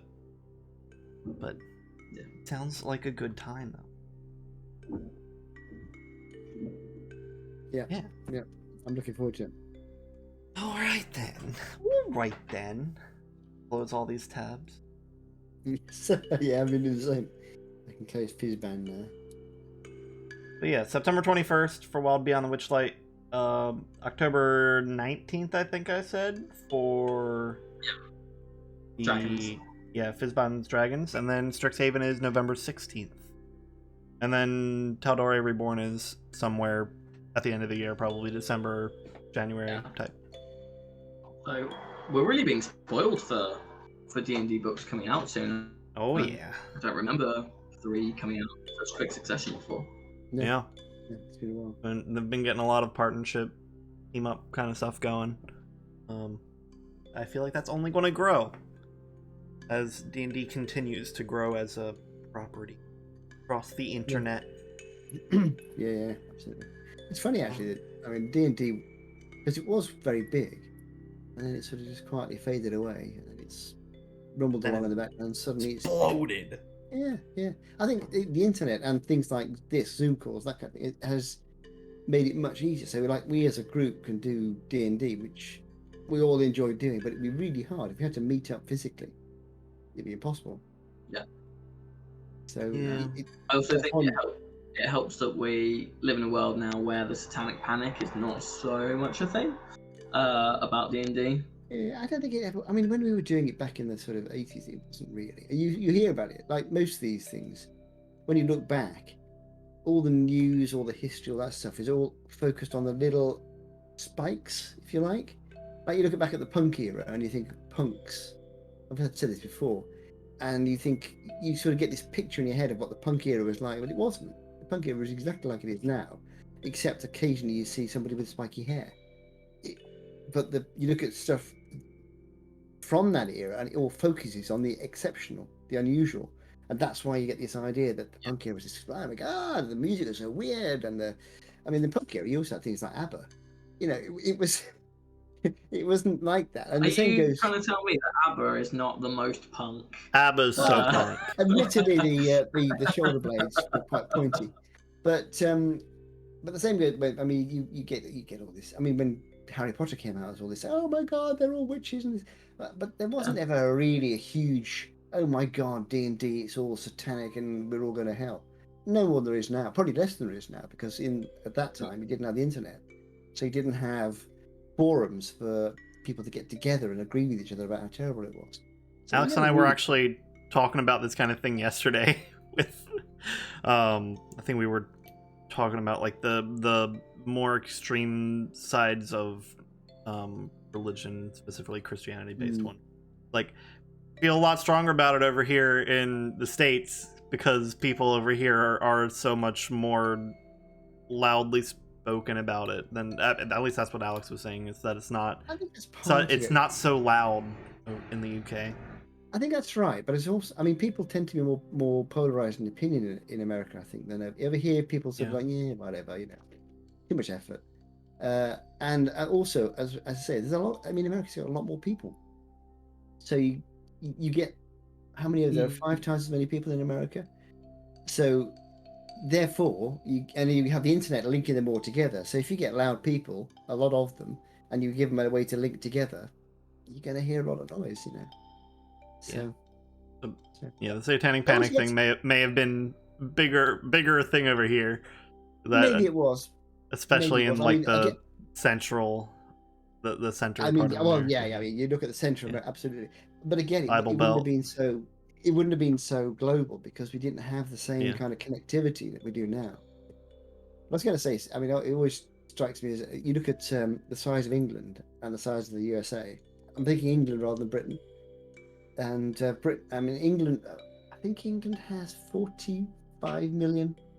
Is it something like that? Joe, I'm looking at you. You know these things. It's 70 million in the UK. I think England's about 45 million people. Population of England. Here we go. Population of England, 55.98 million as of 2018. So 56 million, and that's what, a seventh of what's in America. And you look how big 330 million. Yeah, but you look how big England is. Yeah. And you look how big America is. And yeah. I mean, England is so packed with people compared to the USA. But I mean, obviously you've got places like New York, it's very densely populated, but the centre is so empty. There's so few people in such a big area. And all the people in that empty part are very angry at everything. I know. I don't know why. They just can't shut up. Also, here in at least London, most people are gloomy as hell and they have other problems than religion and stuff. I mean, that goes for everywhere, but exactly. People still decide to make the other things problems as well. Because why not? Well, that's right. Sorry, just on this thing of people also ask from searching population of England, apparently people also ask, is London bigger than Scotland? What idiot is asking, is London bigger than Scotland? Do they mean in population or... In population it is, probably. In square footage. I think 7 million is in Scotland. I mean, there's an answer for it. London is 0.02 times as big as Scotland. So no, it's not. But again, population or physical size? In population terms, I mean, Scotland is... Yeah. We can work this out. Population of London, 8.9 million as of 2019. Population of Scotland... 5.45 million. Yeah, so there are more people in London. But not more people. But Scotland's a big place. And a lovely place as well. That's crazy, though, that there are 3 million more people in a single city than there are in Scotland. Yeah. That's insane. Oh, I don't even want to know. It's going to be gross. Will that be New York City or New York State? New York City. I think New York City is smaller than London. New York City, 18,823,000. Yeah, I've got 2020 population of 8.2 million. Oh no, hang on. Largest city in New York. Oh, that's right, yeah. The current metro area population of New York City. I don't know if the metro area. It says here New York City is 8.2 million. Yeah, 8.2. London's a little more, 8.8. Yeah, London. Maybe this metro area population is. Yeah, that's New York State. London is actually a bigger city than New York, which is weird. I mean, I think the land area of New York City is 300 square miles. What's the area of London? No idea. I can't type anymore. Area of London. Area list of it. Not that kind of area of London. The area of London in square miles. There we go. London area, a square mile guide. What? No. I can't use the internet. It's stupid. Geography scared. You look it up, Joe. You know these things. I'm just getting this. I can tell you the demography and the geography, but it's a bloody. New York is just big. Yes, sniper. London by the Romans in 47. Oh, here we go. Area 607 square miles. I've got London is 1,572 kilometers squared. That's right. It's 607 square miles, whereas New York is 300 square miles. So London's twice the size of New York. There you go. to be fair, it's more than twice as old. I know so it's everyone always thinks of New York as being huge, which it is, but London is just as big. Because I think I partly feel like because New York is probably taller than London, if I had to guess. I feel like London's more spread out. I don't know. I think there's a lot New more York's a lot skyscrapers. There are a lot New of York's a lot more skyscrapers. organized because of the grid Yeah, system. It's a grid system. New York is a big city, but the thing is, in Britain, most countries that will have one really big city and then another quite big city as well. Whereas in Britain, London is so much, and the second city is Birmingham, and Birmingham is so much smaller than London. So London's technically bigger, just counties around refuse to join London. Yeah. You've also, a lot of the time, you've got to be really specific when you're talking about London, depending on the context. So are you talking about London? Are you talking about the surrounding area with kind of like the counties? Are you talking about the zones? Are you talking about the city of Westminster within London? No, London. This is the city of what counts as the city of London. They come under Greater London. They come under Greater London. It comes under the Mayor of London. So you've got the square mile is actually London City, just a square mile in the centre. Birmingham is 151. Yes, that's true. 151 square miles. So Birmingham is half the size of New York, and London is twice the size of New York. I mean, we just have one huge city, and then apart from that, it's just towns. Yeah. And Manchester's about the same size as Birmingham, I think. I don't know why I got onto that. It's just a curious thing I came across the other day, because I've always assumed New York was much bigger, but it's not. It's half the size. Like, what? You're kidding? It's very tall. Lots of people shoved into very tight spaces. Manhattan This is why really interesting. All the superheroes from New York need to emigrate across to London, because we need them across the wider space. A lot more people here. Actually, although if you think about it, although it's bigger, it's got the same population. So New York must be much more densely packed. All squeezed in. And London's pretty densely packed, and I've been down there. Can't find me. Yeah. I do like. I've been to New York, but I've only really seen Manhattan. I've not seen, never been outside the other 4 boroughs. Yeah. I think I stayed in Brooklyn, and then we travelled into Manhattan when we weren't having a look around. No, Brooklyn, Williamsburg. Is that one of the things? That's not a whole borough. Brooklyn is a borough. I think Williamsburg is just part of Brooklyn. Okay, I think Williamsburg was where we stayed then, and then we got the train into Manhattan. But Williamsburg, like Brooklyn, was lovely. I wouldn't want to live in Manhattan, really. Especially the people. Not central Manhattan. Yeah, I feel like there's like a draw to New York, but then also not at all. Like, there's so many people, but there's so many people. Yeah, exactly. We were there. We were only there for I think 3 or 4 days, and it was nice. I enjoyed it. I enjoyed it more than I expected to, because I wasn't sure. You think big cities can be really oppressive and very crowded, but actually I enjoyed it. We strolled around. We went. We had a walk. Went up to the Rockefeller Center. Went to the Empire State. All the sort of typical touristy things, and Times Square. Went to see a show, and it was good. I really enjoyed it. I mean, it was cold. It was when did we go? September, October. So it was chilly. It wasn't. There was some snow on the ground, but it's very. But I quite like cold. I'll tell you where I loved, because it was similar to New York. It was just much more my kind of vibe. Was Chicago. I love Chicago. Would 100% recommend going to Chicago. We're going to America next year, and we're going to be going to New York again just for a few days. Then we're heading to, where are we heading to? Going across to Los Angeles. Yeah, going across to Los Angeles, and then going up the coast by car to San Francisco. So we're going to do. Well, I have not been to the West Coast. Not been there. I was going to say, where would you recommend people go, Greg? Yeah, as someone who is in that part of the world. Someone who knows the entirety of America, just like that. I don't like it here. I don't recommend it. I've been to Colorado. I've been to Arizona. I've been in all the states down to Florida. I've been to New York once. I've been to Pennsylvania.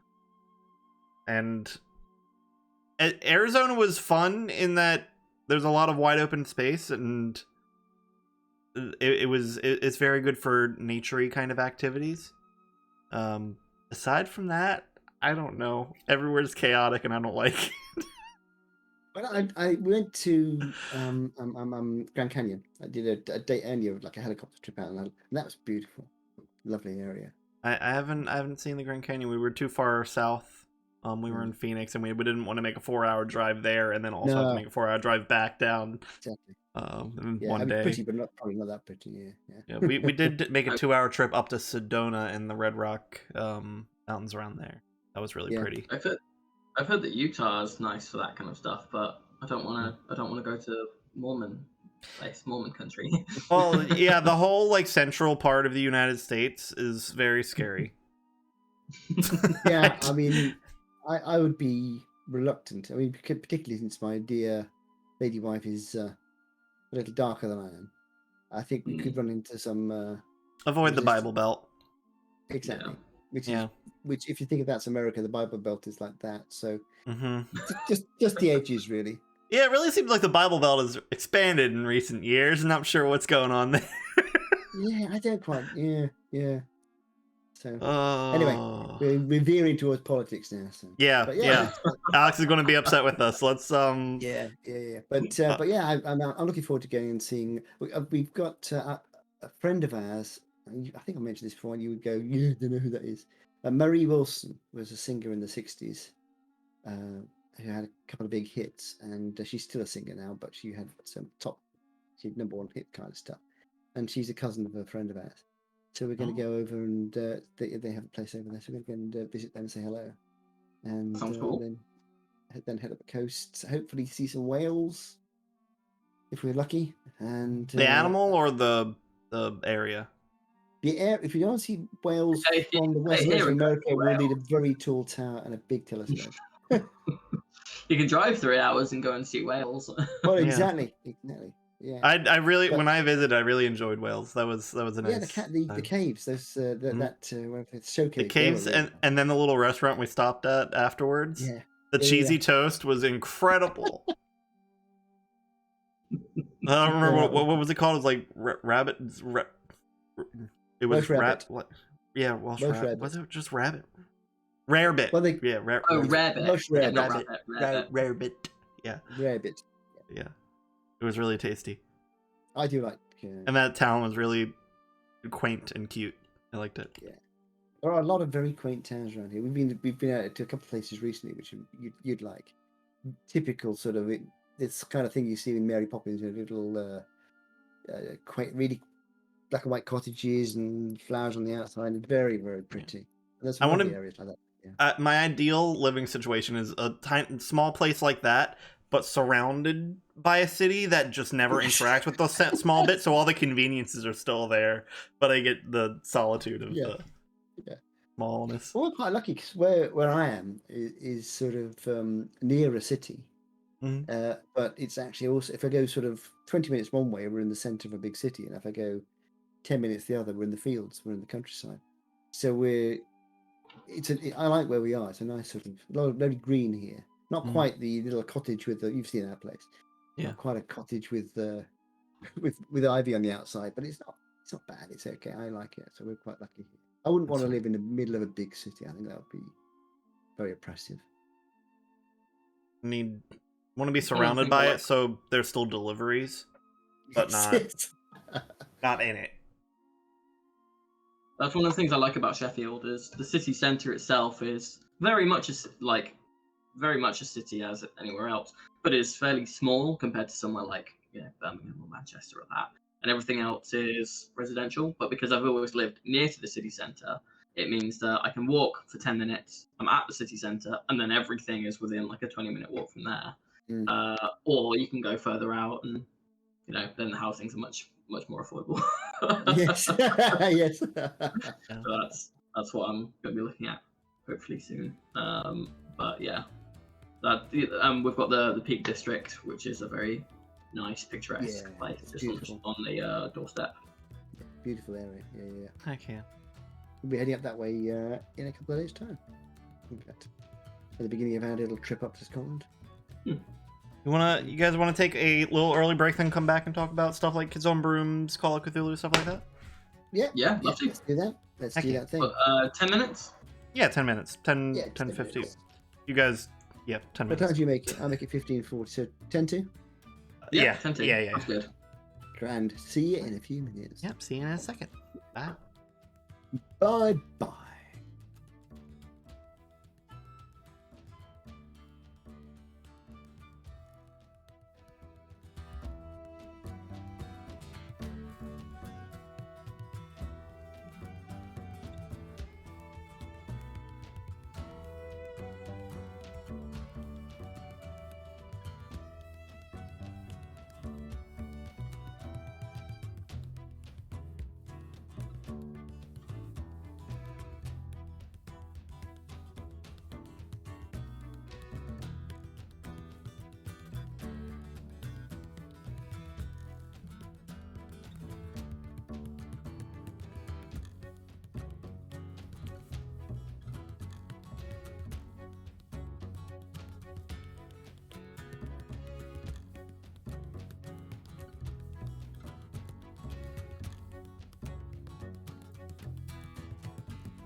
hello. I can hear you again. My I can hear webcam's you, doing but that thing again. I mean, you're not actually wearing a pair of blue glasses and doing cartwheels in a dark room. Not yet. Give me 1 sec. Not yet.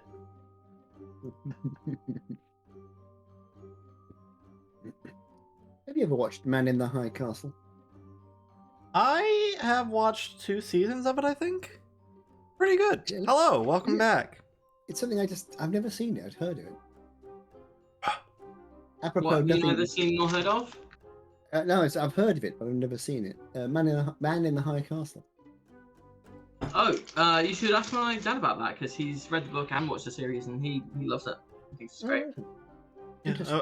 I watched 2 of the seasons, I think, and it gets weird. It gets real weird. Yeah, it's one of those series you really have to pay attention to if you're going to watch it. It's not a background series. I was looking at some YouTube bits and pieces, and for some reason, I like- that came up, and I was like, "Oh, that's interesting." From what I know of the plot, it sounds cool. It wasn't quite to my, just a bit too consistently dark and heavy for me. Yeah, it definitely I enjoy is. having a bit of levity. Yeah, that's very fair. Anyways, we've got some alternative tabletop systems we can chat about. Yes, Yes. teach us, wise one. I'm going to do the intro again because Alex wants me to, Oh, and yes, I'm indeed. afraid he'll murder me. Yes. So- Yes. I give myself a little 3, 2, 1. Right. 3, 2, 1. Hello and welcome to Dice Breakers, a D&D podcast and stream with mostly accurate rules and inconsistent character voices. I'm Greg and your host for today. With me are Mark and Joe, my wonderful players. How is everyone doing today? You don't need to answer that. I've got a bit of a bone to pick, because you know what I've just realised? What?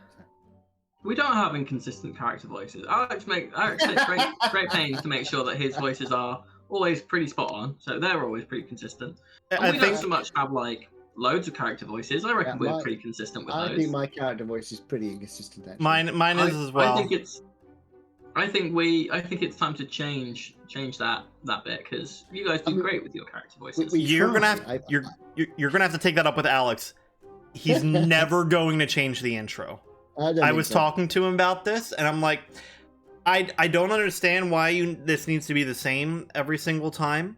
In fact, he did make a single change for this, since there's technically, I'm not DMing anything. He did change it to just host rather than host and DM, and I feel like that may have been painful for him.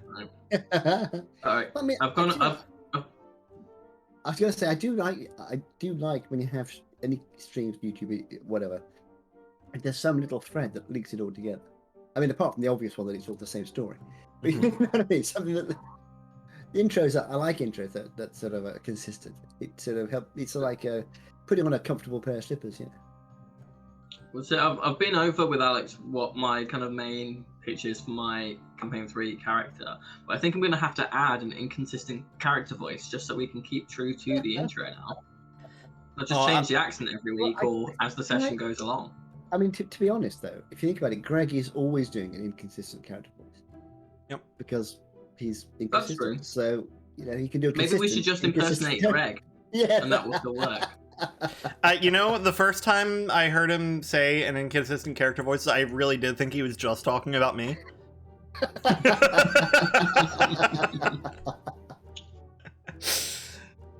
Anyways, we've got some alternate systems. The one that I have looked at a lot is Kids on Brooms, because I was going to do a thing out of it. And it's a fun thing. I actually was going to bring this up during the Strixhaven chat, because it's clearly based around a lot of the same principles. You're at a school, your adventure goes on for either like just a lot of them are just like one-off things that happen at some point in the year. Others can be like the full-time at the school. But the fun thing to do, I like the way that they approach magic in this, in that there's not set spells you can do or anything like that. The spells kind of fit into your ability scores that you have. So I'll find the exacts in a second, but you essentially say, I want to do this with my magic, and then you work with the game master to figure out what rolls you need to make to be able to do that kind of thing. And I think it's just an interesting way to approach spells. It's not so much I'm playing my card thing, and more so I'm literally manipulating the fabric of reality. That is interesting. Okay. Yeah. So just so I can kind of compare it to something, would the equivalent be to say, I would like to make an investigation check to see if I can find this thing? You'd do the same as, I would like to use my magic to do this summon thing. A wheel of cheese. Yeah. Okay, cool. Yeah, that same kind of so thing. We roll this, we'll see what the result is, and that will determine either if you're able to do it or how well you do it. And there. Okay, cool. Another thing is, there's not just success or failure. There's a sliding scale of how bad or how well something happens when you make the rolls in this game. Which is especially interesting because of the exploding dice system that they have, where if you roll a max number on a dice, you can roll that dice again and add to it. So you could just go forever never rolling these things. But yeah, there's brains, brawn, fight, flight, charm, and grit. Those are all your stats, and your mundane interactions with the world are based off of these things. And then if you do something magical with them, you roll for those stats along with an extra magical dice for strength of the magic to go along with it. Very interesting system based more on the roleplay of it. It's obvious in the way that it handles the magic, and that it's more of RP magic. There aren't really fights so much. There isn't HP or anything like that. There's certain damage you can take, like damage effects, like Broken Rib or something like that. But yeah, it's an interesting system, and I was looking when I looked at it. It's actually based on an older system called Kids on Bikes, which is a more modern roleplay system as well. But yeah, I've been paying attention to some of these things popping up, like some of the things that I follow, like Drawfee. They did another RPG game called The Quiet Year. Where they built a world together on a map, and then they essentially worked through events that happened and made this town what it is. And there's also Wander Home, which is like a roleplay based animal world where it's all very very cottagecore kind of things going on with it. But yeah, there seems to be a thing popping up with heavily RP focused role-playing games. It's interesting because as I was saying before, I was saying about that, we did that superhero game all those years ago, because we over a period of time, we did 1 or 2 weeks of a load of different things. I remember we did one was a Blues Brothers themed RP. So we had a character sheet, we had stats, but it was basically in the Blues Brothers universe, and it was I forget what the actual story was now. And we did a gunfighting one, a Western one. We were all gunfighters. Something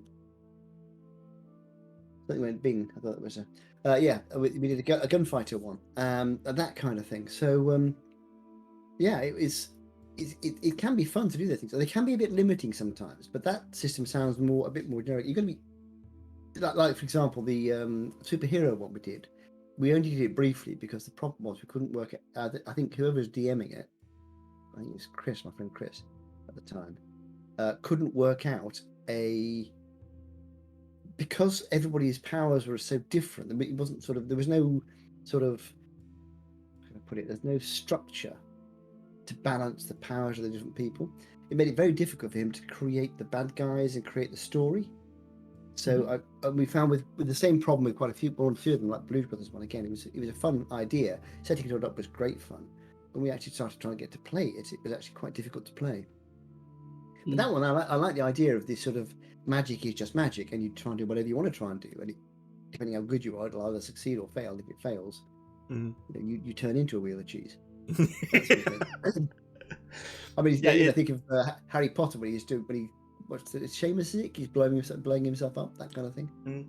Yeah, it was interesting because with stuff like Harry Potter, a lot of those a lot of the spells have names, but then there's stuff that happens that's clearly magical that's not doesn't come along with a spell effect or anything no like one that. goes, you did ping, it just just do it. happens. Yeah. Yeah, exactly.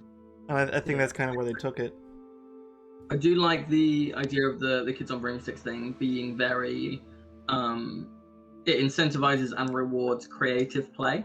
Whereas with something like D&D, obviously you've got a shitload of spells to choose from. So a lot of the time, if there's something that you want to do, you will be able to find, a spell that, you might cast the creation spell if you want to make a wagon or whatever. But you've got to reach these certain criteria, and you've got to be X level, etc., etc. But there is a way to do that. But if you wanted to have a thing where, I don't know, say you're not a cleric and you don't have a spell to bring someone back, you can't just be like, I try and expend all of my spell slots to bring someone back. You could say that, but it's then up to DM kind of fear of whether or not you are able to do that, and if that then breaks the rules. But in theory, you should. It's something I've always found with D&D is people particularly new people, begin with fighters and things. And even now, when I'm trying to do magic using types, I rarely play a pure magic using type because it's so difficult to know which spells to choose. You've got a limited number of uses, and you've got specific things, and a lot of them are very specific. The spell is, in a particular situation, it's brilliantly useful. In any other situation, it's completely useless. So the idea of a more generic magical base that you can sort of say, I am going to worry about that. I'm just going to be a magic user. I'm going to worry about the actual spells themselves later. I like that. People will be much more inclined, less experienced players particularly, more inclined to have a go at a magic user if they haven't got to worry about, what's a color spray exactly? And is it any better than a finger of death? And why? And when can you can't use that against certain kinds? And is that a good thing or a bad thing? You don't have to do any of that. You just go, okay, I can do magic, and I've got a certain amount of magic, and I'm gonna, in the same way, if I've got a sword, I can hit things with it. I like that idea. I think that's great. I'd love to try that at some point. Yeah. So with Kids on Broomsticks then, Greg, what are kind of the limitations then of that magic system? Because so it sounds like in terms of being creative and the scope of what you want to do, it seems pretty unlimited. Obviously, I imagine that there is something that prevents you from going, I turn the Earth into a marshmallow. You then don't live on a marshmallow planet. I mean, something like that. That's what the game master is there for at that point, is like, okay, you can certainly try, but I can tell you right now, the difficulty of that's going to be like 50, so you're going to have to explode on whatever you're trying to do. And if you don't, the failure is going to be so much more severe, and the chance of failure is extremely high. So, and then there's like offensive stuff, like if you're trying to kill people, there's very real repercussions, since it's like at a school and everything, and you're likely playing a student in most of these games. Your teachers and whatnot are going to be so much more powerful than you, and be able to, you're going to be punished. That character, you're never going to see them again. Like, you do it once, you're gone. Sorry. Yeah, that makes sense. Well, that makes sense within the sense, within the role play. That makes absolute sense. Yeah. There's like as you finish classes and go up in the school years, you get bonuses to your chosen skills based on the classes that you took. When I like that, so you do get better over time, improve, and you do have your strengths and weaknesses. But the point is, you can try to do pretty much anything. It's just you're going to be much better and worse at some things. Also, that's a weird thing. The stat building, you don't get stat numbers, you get stat dice. So the thing that you're the best at, you get a D20 for, and then all the way down, the thing that you're worse at, you get the D4. I see. It's clever. So interesting. Yeah. So it's so like it's more about your potential for that thing. Yeah. And then even with the best thing is, even with the thing you're terrible at, to explode the dice, it's going to be easier to explode the dice on the thing you're terrible at. So you still have a good chance to be able to do the thing you want to do. It's a very interesting system, I find. Yeah, that's quite clever, really. I like the idea of that.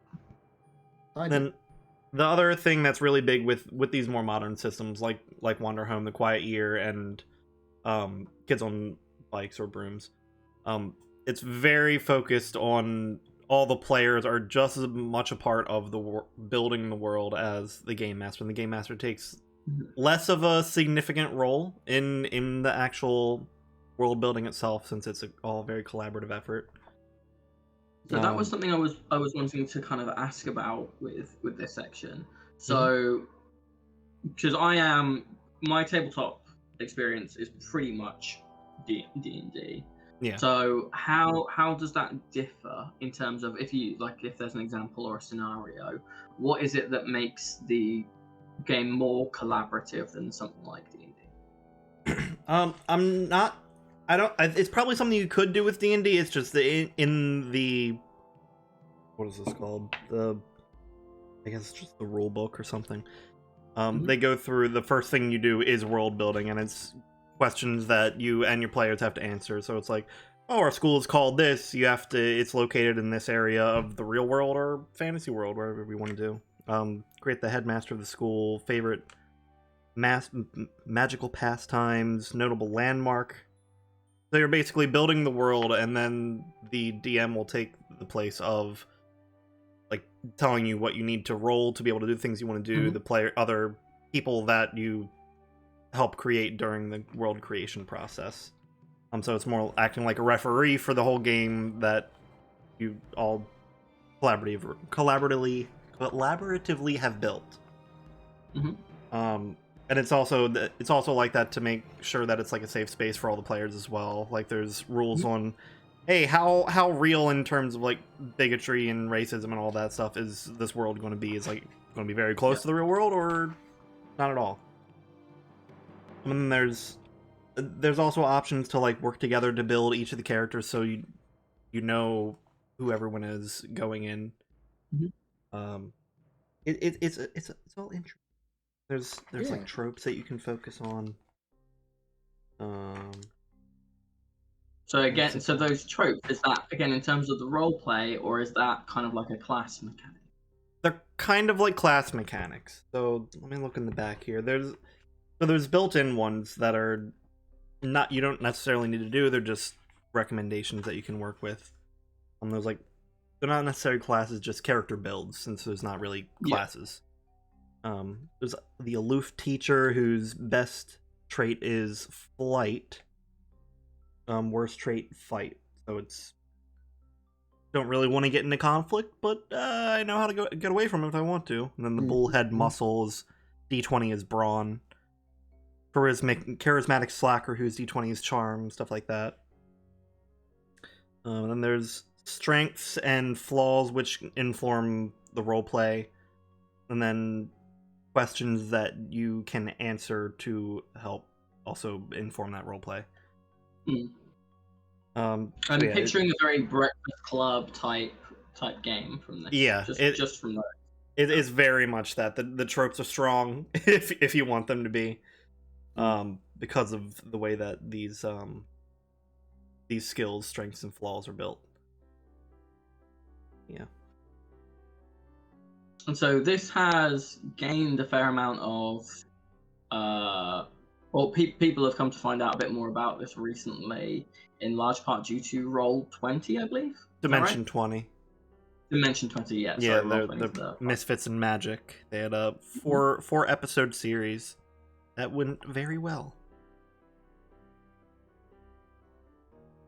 Because I think it's interesting, and it's great that something like Dimension 20 is showing off other systems, because I see a lot of, on like a D&D subreddit, for example, or those kind of subreddits, a lot of people saying, hey, you don't have to kind of twist and homebrew 5e to be a superhero or school or Old West kind of system. Those systems exist, they're slightly different, but they're more suited to doing that thing that you want to do.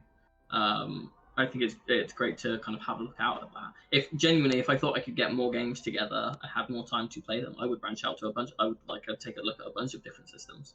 Yeah, I mean, especially for Dimension 20 has really adapted 5e for a lot of things. Like they have like the Game of Thrones style thing of Crown of Candy. Their more modernized version with on Sleeping City, and then they did a murder mystery type thing with of Mice and Murder, and they were all just various adaptations of 5e. But then to go and completely just use a different system altogether it says a lot, and it's helpful. So how, I know you said it was based on an older system, but how old is this system then? Is it new and that's kind of why it's come to light, or is it just something that kind of has been hit upon recently after being out for a few years? Yeah, it's from Renegade Game Studio. If you want to take a look at their stuff, it's all based on that kind of stuff. Kids on Bikes, you said, didn't you? Yeah, Kids on Kids Bikes. on Brooms. Yeah, the new one is. But it's based on So the Kids on Bikes. Not sure when the release dates. Oh, that's upcoming. For 20 years of experience. Yeah, I don't know when Kids on Brooms first popped up. Does it have a published page on your book? Kids on Brooms is going to be more recent. Yeah. Yeah, this is 2020. But I don't have Kids on Bikes. Pretty recent. Yeah. But they have other offshoots of it as well, like Strange Adventures, which is like a superpowered version or supernatural superpower thing of the same variety.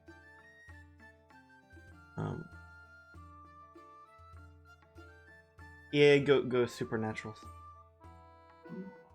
But yeah, another one that I'm interested in doing at some point, even as just like a one-off, is the Quiet Year, which is there is no game master. It is just all the players are building this world, this little city and surrounding area together as you approach an apocalyptic end to this town. But it is an interesting concept in that it's something you could use to world build for other games as well. Doesn't necessarily have to be a one-off. Yeah, it uses a deck of cards to trigger certain events and bring bad news and good omens, and have all the players answer questions, taking turns. Make a unique city. Okay. Yeah. I think it would be interesting to build some of the world for Campaign 3 with that kind of idea. Yeah. Yeah. So how would you? I mean, obviously, it isn't going to be just pure RP. If you're talking about building the layout of a city, yeah, it's less. It's less gamified like normal RP roleplay games are. It's more so just the world building part. Yeah, but you're answering these questions. Yeah, exactly. So I'm just thinking in physically. Do you do that by using a piece of graph paper or something and draw it out as you go along, or is it tabletop? So it's on a map. So we would need like somebody have Photoshop up, and then everybody goes through and answers questions, and things are drawn on the map as you go. Yeah. And well, that's, I do think it's. Sorry, carry on. No, I was going to say that. What was that thing Alex was trying out the other day? The the Hellspire. The build. Was it?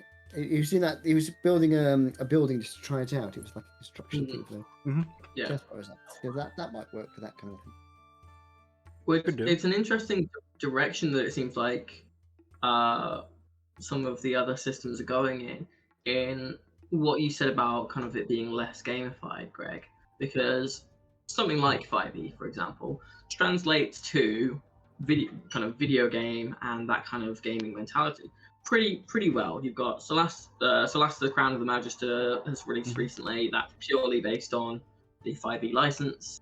You've got Baldur's Gate, which is a 5e game with tweaks, and is based on 5e. And then Larian Studios, who made the Divinity series, which is not D&D, but very similar, kind of based on that kind. It's closer to Pathfinder, I think. Yeah, but those kind of things are very gamified in that you understand that there are enemies to kill and quests to go on, and that you can think of it as having health bars and cooldowns and that kind of thing.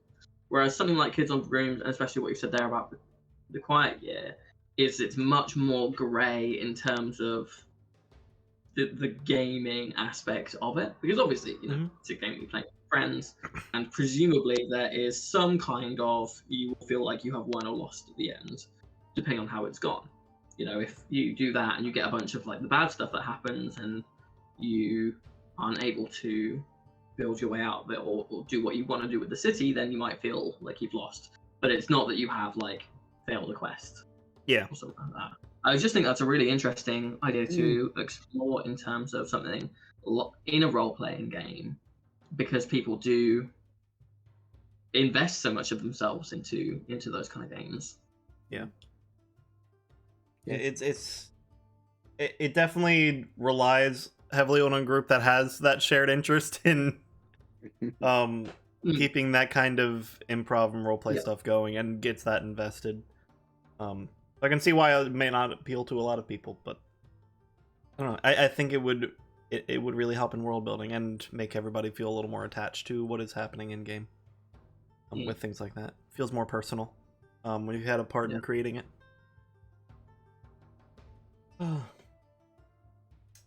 Yeah, I know. I'd be really interested to see how that works. I might see if there's any kind of online things for things like the Quiet Year and that, because I'd be really interested to see how that works, especially with something that has no DM, because as someone who's really only played 5e, it's a pretty alien concept to me. It's hard to. How do you then make sure that you keep driving things forward and doing all of that? I suppose part of the risk is then you might not, or like you said, there might be a deck of cards where if there's a lull, someone might say, "Oh, time to draw from the deck." Well, that's what I'm thinking. It sounds like. I mean, I don't know, but from what Greg is saying, it sounds like it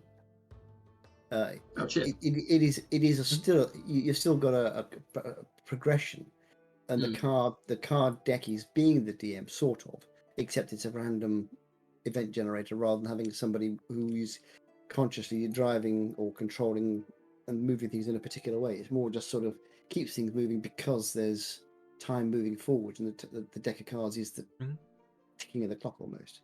And there's like to move forwards. A lot of the events that you get in the Quiet Year, they have like you when you draw the card, you decide what it is. Based on the event that you say that it is, it'll take a certain amount of time, which everybody at the table agrees on. Oh, this is going to take 6 weeks to complete. This is going to take 8 weeks to complete. And of course, it's only a year long, so you got 52 weeks. So you can accomplish a lot of things that are small, or a few big things that are an interesting one. I linked the video in Dice Breakers that I watched. Yeah. It's a fun one. It gets real wacky, but the world building is fun. I'll have a look at that. That sounds interesting. Yeah, but very different. Yeah. I was going to say, so with the Quiet Year, more so than Kids on Broomsticks, is there much more a kind of 1 year is one game, and you don't have like a campaign like you would with something else? Yeah, it's a one-off kind of game. 3 to 4 hours is what it says on the website there. It's less so about the game itself and more so about how it can be used, I think, because it's a system or a game that could very well be adapted for a lot of these kind of world building. It's just a more elaborate and collaborative way to go about it. Yeah, fun way of doing it. Yeah. I mean, I like the idea of playing the game and then using that city for another game. Yeah, exactly. It's almost like a sort of one shot, but it's not a one shot's great fun, but they are in their own little thing. Whereas it should be like a one shot, which is actually part of your campaign. You have a campaign, you have a break, so you do break and you build a city somewhere, and then you carry on in that city. The 25th, we can do that. Joe, Joe, Simon, and Purdy and I can play a little game in the Quiet Year and yeah. So next month that is then. Yes. September. Yeah, so 18th it'll be 25th. Joe, Simon, and myself, which I think that's when we'll do Backstory Artificer. Then the next week, since we need something else, we can do a little of the Quiet Year. I know Simon was interested in playing that as well, so I'm sure he'll be happy to hear about that. Sure. Yeah, that sounds like fun to me. Yeah. Branch out a little bit. Yeah, but with all these new systems that are straying more towards roleplay, improv, thinking about if/whenever 5e is concluded, do you think that's a direction that Wizards of the Coast is more likely to go into? Because that seems to be where a lot of the fan base is nowadays. It'd be an interesting concept to see if they can merge it with the current kind of fighting system that they use, but to make it more of a roleplay focused and collaborative thing. Yeah, it's an interesting question. I think if they were going to do that, I don't know how I've no answer for how likely it is. I think it'll entirely depend on what happens in the intervening kind of years. I think what would happen is that they would end up having almost like two systems, where you'd have a social system and you'd have a combat system. Mm-hmm. Where in social situations or out of combat, you might have something like the Kids on Brooms thing of, I want to summon a tent, rather than saying, let's make camp, or I cast, Golder's Tower, or something like that. It might be something more along those lines, and then you have a lot more freedom in terms of those things that maybe things that fall below a certain threshold, determined by the DM, don't cost a spell slot. And so instead of having a feature where you summon a random non-magical, or you summon a non-magical item no larger than a foot to your hand, as a wizard feature, that might just be something that falls below the threshold of what you are just able to do, like a cantrip that all spellcasters can do. Maybe something like that, and then casting Fireball is a first level spell because it does X amount of whatever. Yeah, I'd also be interested in seeing the sliding scale thing that Kids on Broom has of passing and failing be introduced. I think that would be an interesting thing to add to D&D, because it's set to, like, if you fall anywhere between like 1 and 5 numbers below, then you fail. It doesn't work, but it's not terrible. Like, it's just more of an inconvenience. But if you get like more than 5, oh no. Yeah, that would be good, because there are a couple of instances of things like that in D&D where it might be like, I think it's like a Banshee's Wail or something, where if you fail save by X amount, you just fucking die, and that's it. But it's not very consistent in the game of monsters that have things like that. If you think about we have it sort of in the sense that if you roll a critical 1, it goes wrong, badly wrong. So we have it works, it doesn't work at all, and it goes really badly wrong, and you cut your own head off. So I like the idea of a graduated, it doesn't, well, you can even do it with combat. You swing a sword and you miss, but you only just miss. But then you get slightly worse. Like, if you just miss, it's fine. If you miss a bit worse, you may be off balance. If you miss a bit more than that, you drop your sword. But certainly in Magic, because you can imagine in a genuine magical world, you're trying to sort of you're trying to bend the laws of physics and so on, and if you don't get it quite right, it's probably okay. But if you get it, the more wrong you get it, the more drastic the effect is going to be. And I like the idea of a graduated failure. And graduated success, I suppose, because we have the same the other end. We have, it works okay, then you hit a 20 and it works brilliantly. So everything's fantastic. So you can almost do it both ways, from the success point.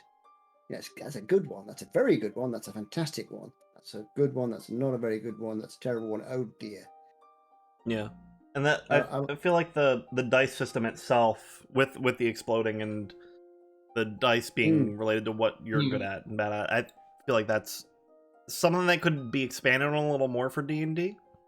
And you have to be careful, because because of things like the luck feat and various things where you can affect dice, you can really quickly become incredibly powerful if you were able to do that. If you had the right combination, people who understand better than I, or know the rules better than I, who put together a character who would be completely unstoppable, because they just have whatever set of skills and feats they need, and the right character class. It'd be like, I'm going to roll my dice 17 times now, and you're going to die. It would be interesting to kind of combine that to like certain damage amounts and stuff like that, though. So like if you're rolling a d20 for whatever skill you're using, that's going to hit hard if you hit.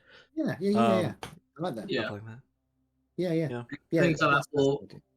or introducing things that are mutually exclusive. Of if you take this feat, you are then prevented from using this group of, this school of magic because you are so specialized or something like that. That might then be an interesting way to balance. You could balance it. Yeah, absolutely right. Yeah, yes. I mean, you could have the. Then again, if you're going to change it to have a sort of graduated power thing, which I do like, that would be for everybody. So you'd have to have.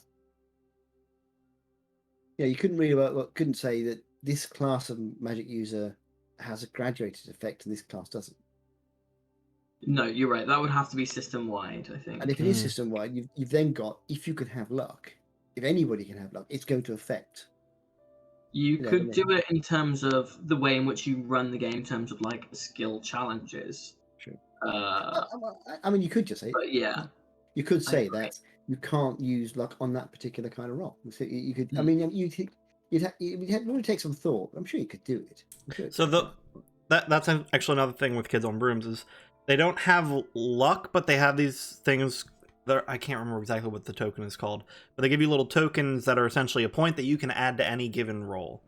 So it's like if you really want to succeed on this roll, you've got a bunch of tokens. You can add all those tokens to it, and that's essentially like your willpower to complete this given task. Which I quite like that. That feels quite cinematic to me. Yeah, very much. Like, if you want to do, if you really want to defeat the bad guy, or you really need to move a rock out of the way so you can escape, and you're just not rolling what you need, having that moment of, if it was kind of in cinema, of the close-up and you're straining, and then you hear that moment of flashback and effort. You break a blood vessel, but you do it. Yeah. Although I mean, I like that. I like the idea, although I do think you'd get a lot of people. The hoarding you get when you've got a character and you've got a one-shot item you can use once forever, and it's quite a good item or a scroll or something, and you never quite get around to using it because I could use it now, but it might be better later. So you get them when you fail a roll. You get a single token each time you fail something. So you build them up slowly. No, I like that. I like that a lot. That's a great idea. Yeah, that's a great idea. And that to me feels more satisfying than the D&D equivalent of, say, like advantage. Because a lot of the time with D&D, whatever your bonus is to the roll is predetermined, or whatever you're going to add to it is done beforehand, and then it's just the roll of the dice, and then you already know what you're adding to it. It's very rare that you have something where you make a roll and you can then go, and I'm going to use this resource to get it up to what I need. That's not very common in D&D, but I like this. I like how that. I think I like the feel of that because it feels much more impactful. But I was thinking that could be an interesting way to adapt that idea of halfling luck or the lucky feat. Be like, oh, you get this set each day of these tokens that you can add to a given roll. Something like that. And at the end of the day, that it either refreshes, you don't add to it. That would be crazy. It's an interesting way to adapt it. And there is stuff like bonuses to some of the rolls, based on how much training you've had in it. So you can be like, oh yeah, I roll a d20 for this and I get a +1 to it because I've had some training. I think there's definitely ways to look at these kinds of things that are more adaptable and incorporate them into a more strict system. It'd be a lot of work. That harks back to what we're talking about, the university kind of setup. What was it called again? The other system. Strixhaven. So that idea of getting better as you get trained makes a lot of sense. I mean, that's what the idea as you go up the levels, of course. It's supposed to be experience and practice. You're getting better as you go along. But having that sort of more explicitly because you're training or something. I like that. Yes. And it's worth saying as well, and keeping in mind the fairly obvious point, I guess, of the different systems will suit people differently. Someone who plays a barbarian in D&D because they really like to hit things and they really enjoy combat, might not enjoy something like The Quiet Year as much. But someone who really doesn't enjoy the combat and really loves the RP might really love something like Kids on Brooms. And I think it's people do themselves a disservice by not being willing to explore the other systems that might kind of suit them better. Yeah, it's funny though, because there is still combat. So from what I remember and what I've read, you can do combat spells and they'll have like the effect that you intend to some degree. It has that sliding scale effect thing. So if you hit the difficulty, it'll do what you expected it to do at a certain level, and then if you go 5 over, you run the risk of doing too much. Like if you're trying to knock somebody on their feet and you're trying to hit a 15, you roll a 15, they're knocked on their feet. If you roll a 20, they might have a hole in their chest. So you gotta be careful with what you're trying to do. It'd be an interesting thing to see how that it would adapt to a system with actual damage rather than just like the effects of the damage of either being knocked on your feet or now missing a limb all of a sudden. I haven't read too much into the combat because we're not doing it yet.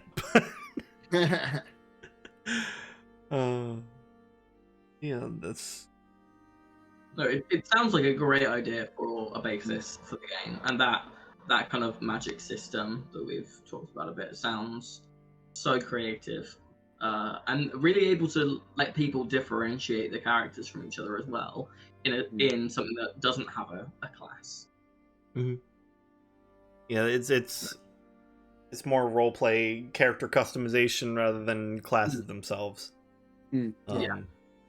Like in the Dimension 20 thing, there was like there was the jock kind of character so the way that their wands worked was you start out with like just a plain little wooden stick, but then as you use it and get accustomed to your magic more, it takes on its form that fits your personality.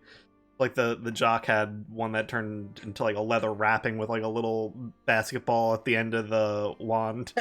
And there was like a social media mogul character whose wand turned into like this like a selfie stick kind of thing. And there was like a Voldemort kind of like outcast character who was like didn't want the power, but it kept trying to take him over. His wand turned into like a mess of like bone and awful, disgusting stuff. It was fun. It was a fun thing. Yeah. It's interesting to think how that stuff would be adapted into more combat focus. It definitely could. I think it would just be harder. And then that's good. There was another system that I talked about using a while ago. What I had these other books for is the Call of Cthulhu series. The Call of Cthulhu, yeah. Yeah, which it has, like, I haven't read too much into it because it was very busy the time that I picked these up. But there's a lot of interesting art and stuff you can do to it. It's kind of like a mix of between this more roleplay style and more combat style. It's very investigative. I don't know. Word. I was gonna say, I don't know that much about it except that it's much more mystery focused. And that there's something, but that's about it. Yeah. So I've heard of it, there's two types of damage as far as I can tell. There's the sanity and then there's health. So you can take very real damage and do very real damage, but most of it is just trying to stay sane and not succumb to the madness of the world. Is it real laughing? Yes. It's very much more traditional though, in that you build a character sheet. It's kind of got the game master or sorry, the lore keeper and the and the characters kind of doing things separately. I'm trying to find the very scary pages back here. I wanted to show. Okay, you got character sheets. So it's very much more traditional in the way that it's presented with a bunch of skills and whatnot that you can.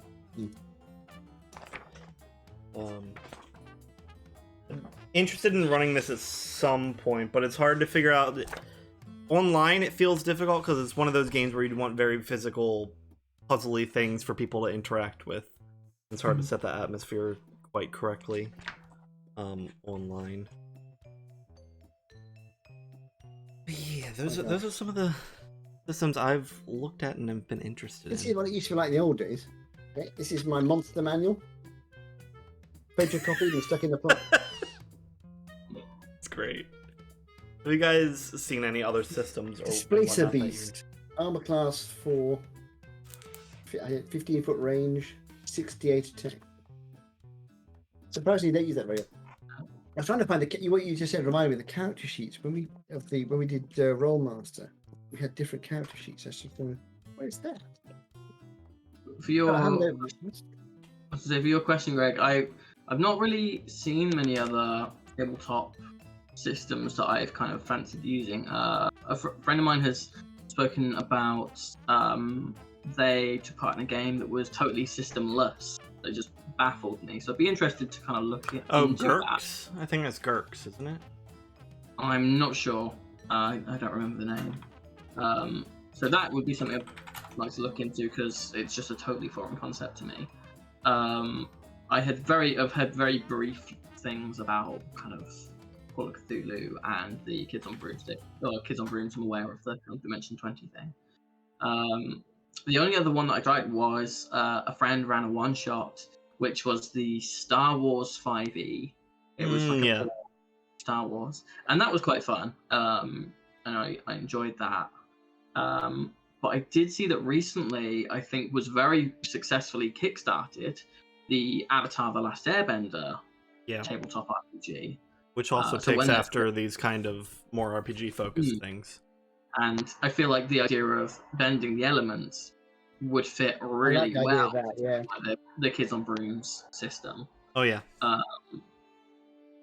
So I'm really looking forward to finding out a bit more about that when that's fully available. I didn't find out about it while it was being kickstarted, and I'm going to wait until it's kind of fully out to really kind of take a dive into it. But I think that looks, or the potential for that is great because the Avatar universe is so rich. And I think that'd be brilliant. I'd love to have a go. Yeah. So I watched High Rollers play it. It's very interesting. It does lean, I would say, a little too heavily into the RP side of things. Given the cool combat stuff that you can do with bending, it feels like there isn't really. It's not so much a combat system as, I don't know. It just feels a little odd. But I would love to give it a chance of our own making. I don't know if I only watched one of the episodes, which only had one combat. Now I cannot find High Rollers channel because there was another system I saw they played. I wanted to bring it. God. There it is. Yeah, they had 2 episodes. Heck. Oh, they did a Biomutant thing. That wasn't a whole system. I think that was a 5e adaptation. That was a fun. Oh, the Tales of Zadia.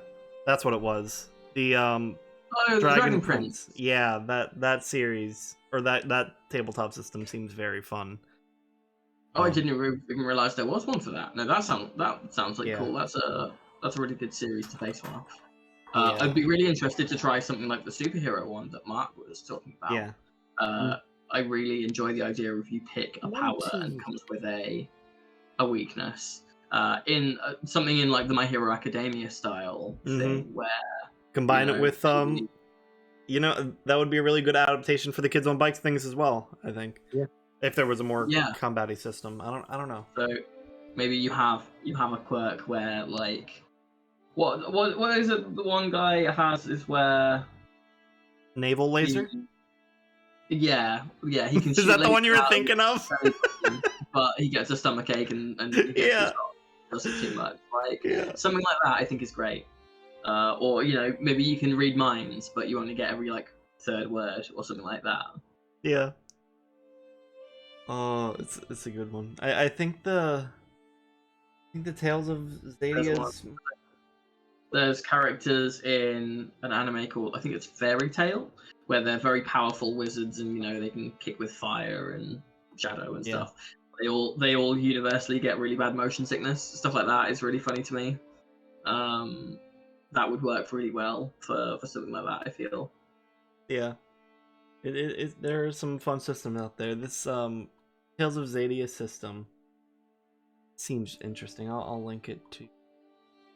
There's an alpha handbook kind of thing. I'm surprised that has a tabletop game for it, considering that there's only I want to say maybe 3 seasons of that show. Mm-hmm. Maybe less. So I think that's part of why they did this and why the next season is taking so long, because this is directly after the war that happened at the end of season 3. So it's kind of... Oh, it is? Okay. Yeah, it's kind of picking up where the show's leaving off there. Which is interesting. Yeah, what are they going to do with the show then? Yeah, I mean, they're still working on it, so I'm assuming it's going to kind of play hand in hand. So, there's the Cortex system. Not that I've been completely ignoring you for the last 10 minutes, but I was actually looking for a character. These are the character sheets I was thinking of, which had all sorts of. Which is boring. I'm not going to bother that. But instead, I came across this. I'd forgotten this, which is when Alex first had a go at D&D, I think. Mm. It's about 2014, probably. What? Something like that. Was I not involved in that? Oh no, this is well before your time. So yeah, I know.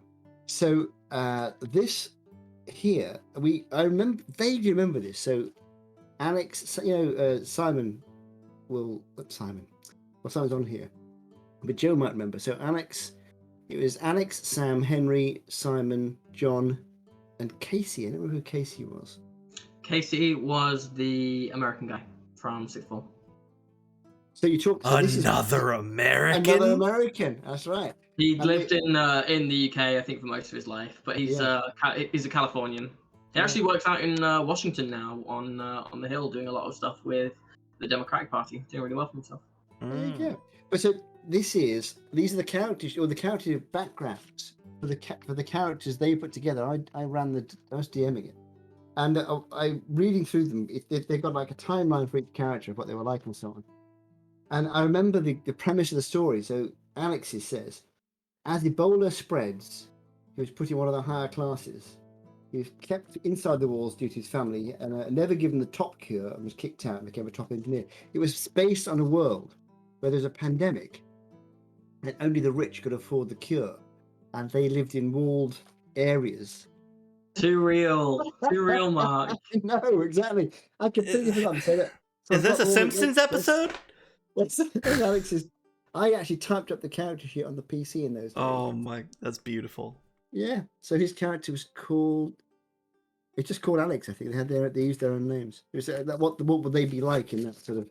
And the timeline was 2015. In this timeline, 2015 out of university. This is John's. 2020, 5 years on the company partners with Dove to provide cybersecurity. 2022, 2030. So this was set in about 2035 or so. So we were out by a few years. Amazing. So, oh my god.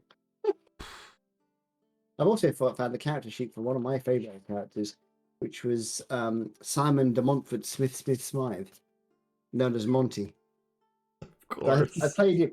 I have a picture of him somewhere, which I drew, and I had him as the typical wing commander with a big pointy moustache. Yes, fucking on, old chap. That kind of thing.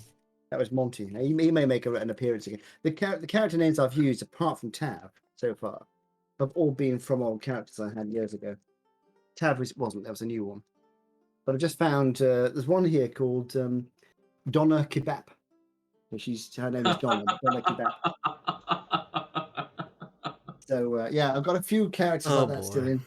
This is great fun. I'm really enjoying looking in here. It's great. I'm looking here for years. I found the AD&D book we played from. character lore and campaign lore. I don't know which ice again. That was going to be Rollmaster. There's a folder here. What's in here? Gosh knows. Heaven knows what I'm going to find next. Yeah, it's. You carry on. Keep chatting with yourself. This is the last thing. Unfortunately, I don't know what's in here. Middle Earth. Middle Earth. Yeah, well, look, we did. I remember we did a Mordor campaign for a long time. That was based on the roleplay system, but set in Mordor. Elite Guard, apparently. There's a guy Again, on YouTube. That's the Western one, Boot Hill.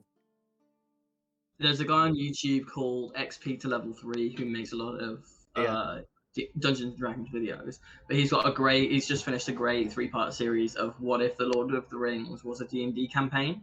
All about how, the guy who is the player for Boromir, Boromir dies, and then he comes back as a character that's kind of a bit similar, just to be Gollum. The DM's really confused because the party's split up and they're having to run 3 separate things. It's a great little series. I highly recommend checking that out. Oh yeah, I've seen his videos pop up every once in a while. Yeah, it's a good one. So much crap. I never threw anything away. I know there was another system. There was another system that Simon was interested in that used, I think it was a deck of cards based game, but I don't remember what it was. Yeah, we've got a few possibilities for alternate systems that could pop up in the future. I really would like the Quiet Year to be implemented for Campaign 3, like a few games of it to help world build. Would be interesting. Eldar Underbrow. With the person games, oh my god, this is really old stuff. This has got to be end of the 70s. Space Matter campaign. Space Maker? Space Master. Oh, that's right. We did a sci-fi one. I played Dan Lucky Julio. I will say, I don't know why this is, but this was something I found when I did the Star Wars 5e one-shot that my friend ran, is I find that something like D&D or role-playing games, I find it so much easier to think of them and to play them in a fantasy setting or like a magic setting than I do a sci-fi or futuristic setting, but I don't really know why that is. Yeah. Also, with more modern things, tend to be, I don't know. Maybe it just feels a little too real. Since a lot of sci-fi things are a lot of like, oh, this corporate structure is very clearly evil, and we're trying to take it down kind of situation. Like, oh, is there a Warhammer 40k like tabletop RPG rather than just the wargaming? Because that's got a bunch of lore and history and stuff behind it. Let's see, Warhammer. That's got your races, factions, classes, and stuff all already. Like, you'd fairly easily be able to do something like that if you wanted to. But that would be a heavy combat-focused game, I imagine. Warhammer Fantasy Roleplay. What's that the sheet for, Mark? Judge Dredd. We did a campaign based where we were all judges based in Mega City 1. That's great. That's a great idea for like a future or sci-fi one. That makes a lot more sense to me. I was wondering. I don't appear to have my old dungeon anywhere. So what's happened to that? Very annoying. So, WFRP, or Warhammer Fantasy Roleplay, provides a deep, flexible system that allows for fast-paced combat without sacrificing detail. Armor covers specific hit locations only, and devastating critical hits can leave arteries severed, fingers mangled, and heads flying. Single roll system lets you know if you have hit and how much damage you've achieved with just one throw of the die. The advantage system lets you gain the upper hand against outmatched opponents, quickly bringing combat to a thrilling and satisfying conclusion. Skill tests are quick and straightforward with an intuitive percentile system giving you a quick pass-fail answer to simple tests. Dramatic and opposed tests allow you to test the degree of success or failure and compare that to an opponent to see which of you is victorious by how much. Magic in the old world is pure, distilled chaos, and it is an ever-perilous pursuit, while the channeling system allows a wizard to gather the power for a devastating onslaught. All those who wield the winds of magic must remain wary of a miscast that can result in unpredictable, bizarre, and potentially deadly effects. Yeah. It seems to exist. I'm assuming it's very different than 40k. Yeah, 40k would be a lot more like, because there is magic and like psionic stuff in that, but it's much more kind of technology based, I think. And it's like large scale wars, right? More than the wargaming stuff is, yeah, where you've got individual like battles. This is why it was so hard to create characters in the old days. Okay, so when we went on to Rollmaster, whatever it's called, you had proper skills. I mean, before that, you didn't have any skills. You had your basic 6 stats, and that was it. And you picked up things. And then when we got onto a more rounded system, of course, you have to have all the skill sets and the various skills and you could choose from a huge list of skills, and then you put points into the skills. You know, but all this was well before computers and things. Well, so this is the skill cost list document. Oh my god! Jesus! Somebody really missed an opportunity by not making that a scroll. Is that on like fax paper? It's on printer paper. It's the old with the rip-off strips on either side. Yeah, that's right. But if you look at it, it's I don't know if you can see how many pages that is. Jesus. Too many. So if you and each page has that many entries on it. If it'll focus. Oh god. So you can imagine you say, okay, I'm going to make an alchemist. So here's my alchemist. And that's, you've got to choose which skills and how much it costs you. It took forever to create a character. Yeah, there's got to be nearly 1,000 things on there. Oh, easily. Yeah. And it was great because it made it very, very rounded. But you can see why it wasn't as rounded to start with, because it just took, if you made it rounded, it was all physical, printed. I mean, this is better. This is computer printed. Before that, it was all handwritten. Or books you bought over the counter. So if you wanted to create something, it took a long time. There's a lot of that effort. Is nuts.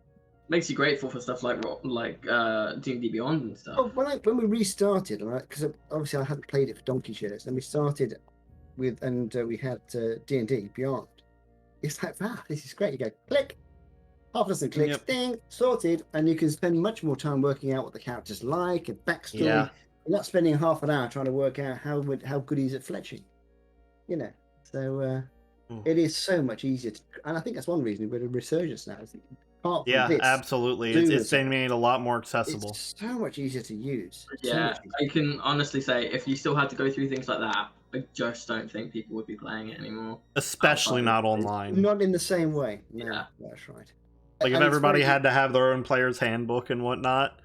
And then which you did, and this is why I have this case full of stuff, because you had to. And bear in mind, you use it to create the character, and then you go up a level. And it's like, right, yeah, you go up. Who knew leveling up could be so painful? Yeah. I've got some points to spend. None of this stuff like I'll just do quickly on my screen over here while we're still playing. It was like you've got to look through the 200 skills and the ones you've already got, and try and work out which would work well and where. It was, it was a task and a half. Yeah. And you also, if you go up a level, you've got to look up what that means for your character and your subclass and your particular set of skills.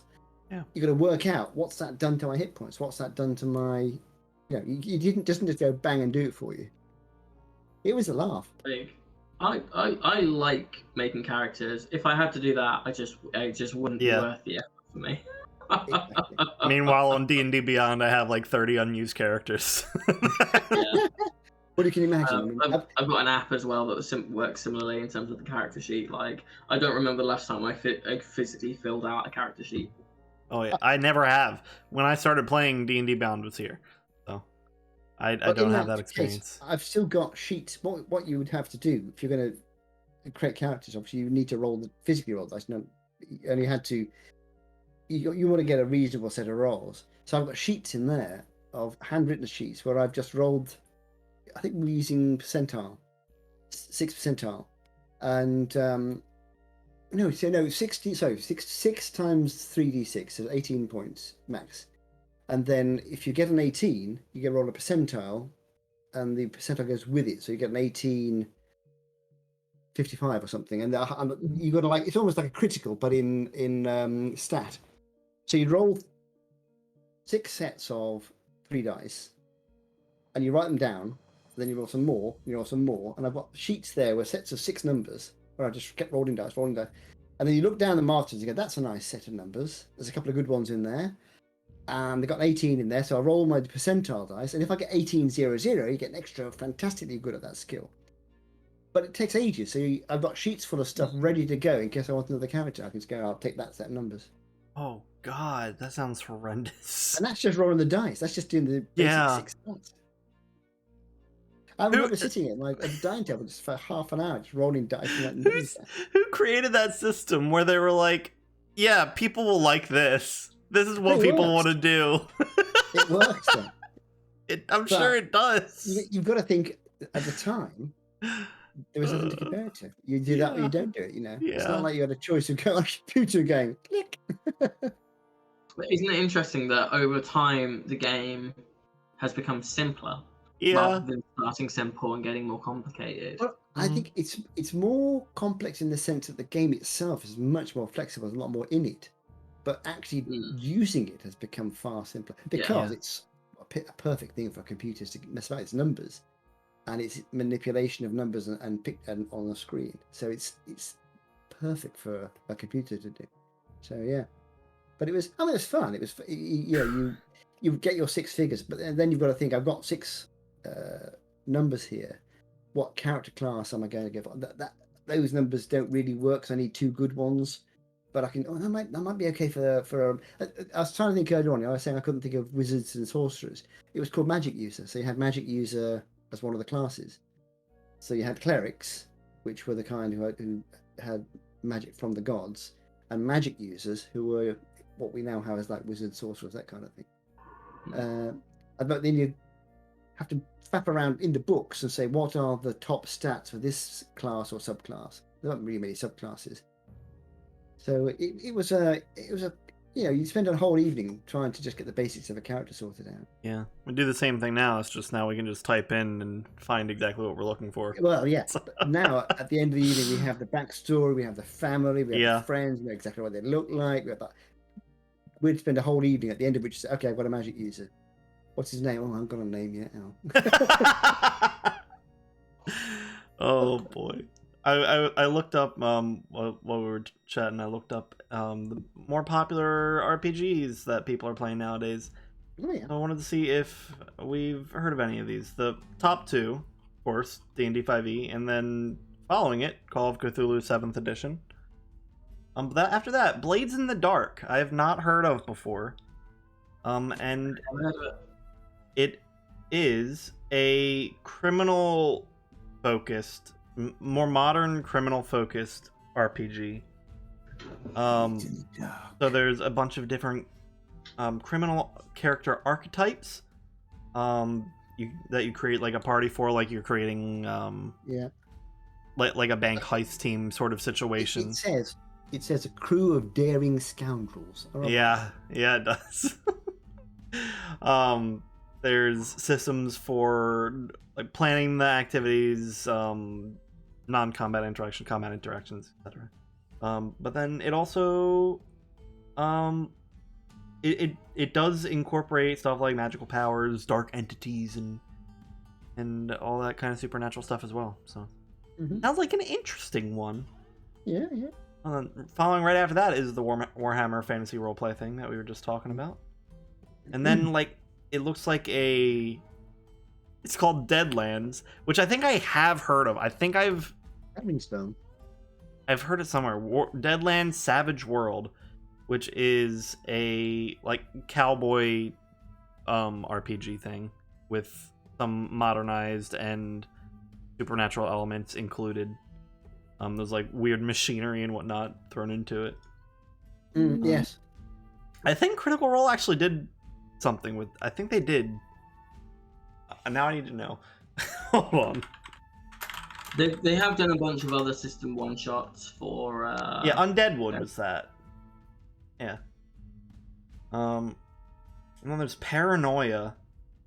The Traitors, man. What the hell am I looking at? Paranoia is entirely based on betraying your friends, your AI employer, and pretty much everyone else that crosses your path. Yeah, I've played a drinking game called Paranoia, but not yeah, not a I have as well. Science fiction fans will love this dystopian competitive TTRPG, unique amongst its peers for its emphasis on betraying other players to further your interest. It's perfect for groups of players that might not always want to cooperate. Yeah, the game is set in a futuristic cityscape controlled by an AI called Friend Computer. Player characters start as enforcers for this entity, responsible for tracking threats to its authority and eliminating them for added tension. Players are also participants in secret underground movements that give them secret objectives, including stealing from, manipulating, and even murdering other players. That sounds like fun. Yeah, it does sound like a fun one. Sounds interesting. Very espionage-ish. Yeah. Stuff. And then there's Shadow of the Demon Lord. Okay, a horror. It's like it's Dark Souls. It's Dark Souls and Dante's Inferno.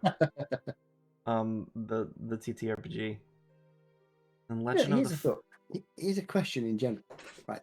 So, I was saying that Whitebane, my character Whitebane back in the day, became an evil cleric. So he was actually evil. Not my choice, but he became an evil character. So I spent a lot of my time trying to subvert what the party was doing, and trying to put people in a situation. It took him a long time to work out that my character turned evil. The DM knew, of course. But when you're playing an evil character, we rarely play evil characters.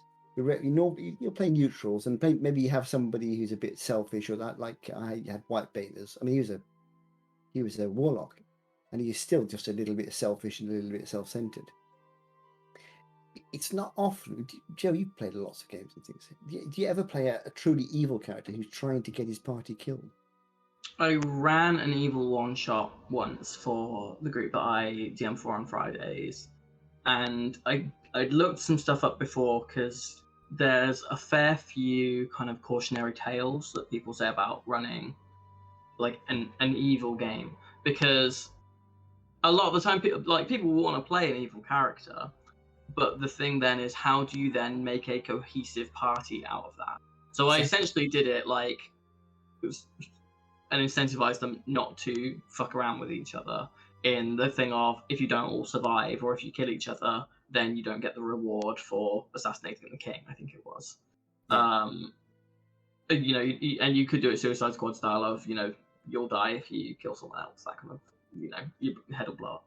But that's a bit kind of too railroady. I think an evil party will work best. That's an evil party.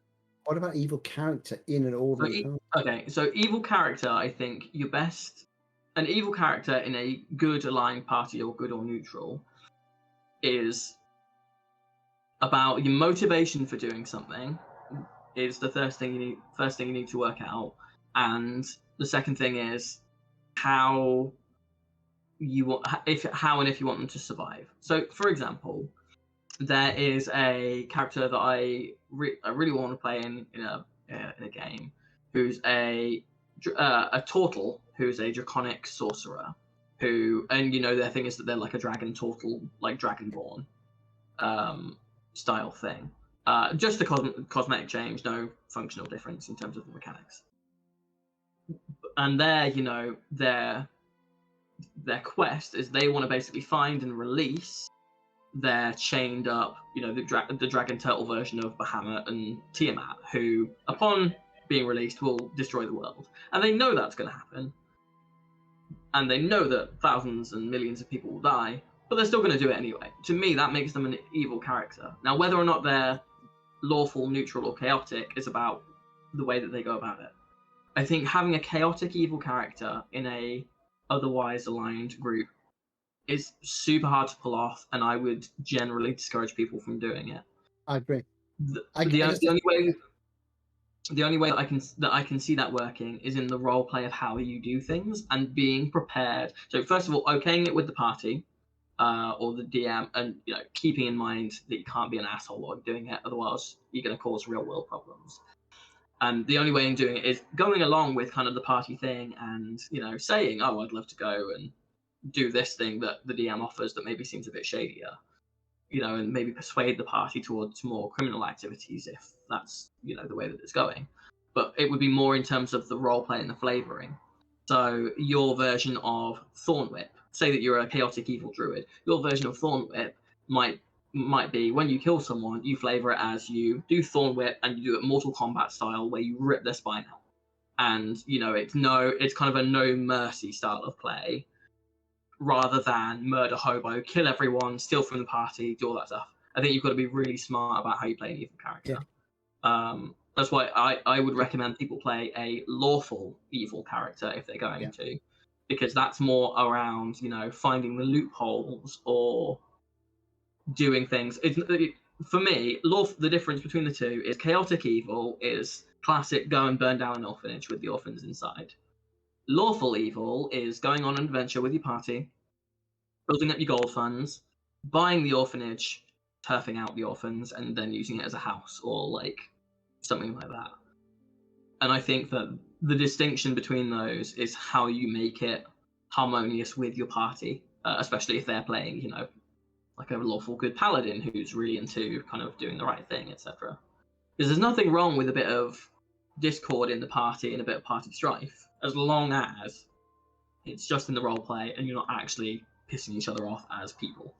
Yeah, it's interesting because one of the reasons I mentioned is because we're talking about different systems and things. And again, thinking back to that, and in the systems which had less role play before that we originally played, it was much more common for us as a group anyway to have evil characters. So we'd have a real mix of good and evil, and the evil characters were evil. They were trying to get all the gear for themselves and get everyone else killed if they could, because it didn't matter so much, because we weren't invested in the same way with the characters, because we had a whole. I mean, the guys who've been playing longer had a whole card index full of characters, and we'd say, as I said, we're going to do a third level dungeon today, so we need a couple of third level fighters, a third level magic user. So you just pick one out of your list. This is what I'm going to use today. It wasn't like now where you have a character, you play him until such time, or her until such time as you think, I'm going to switch to a new one. Every week would be a different one. And if your character was therefore a really annoying git and got killed, you'd go, oh, well. Yeah. And if your character killed one of their characters, they'd go, you.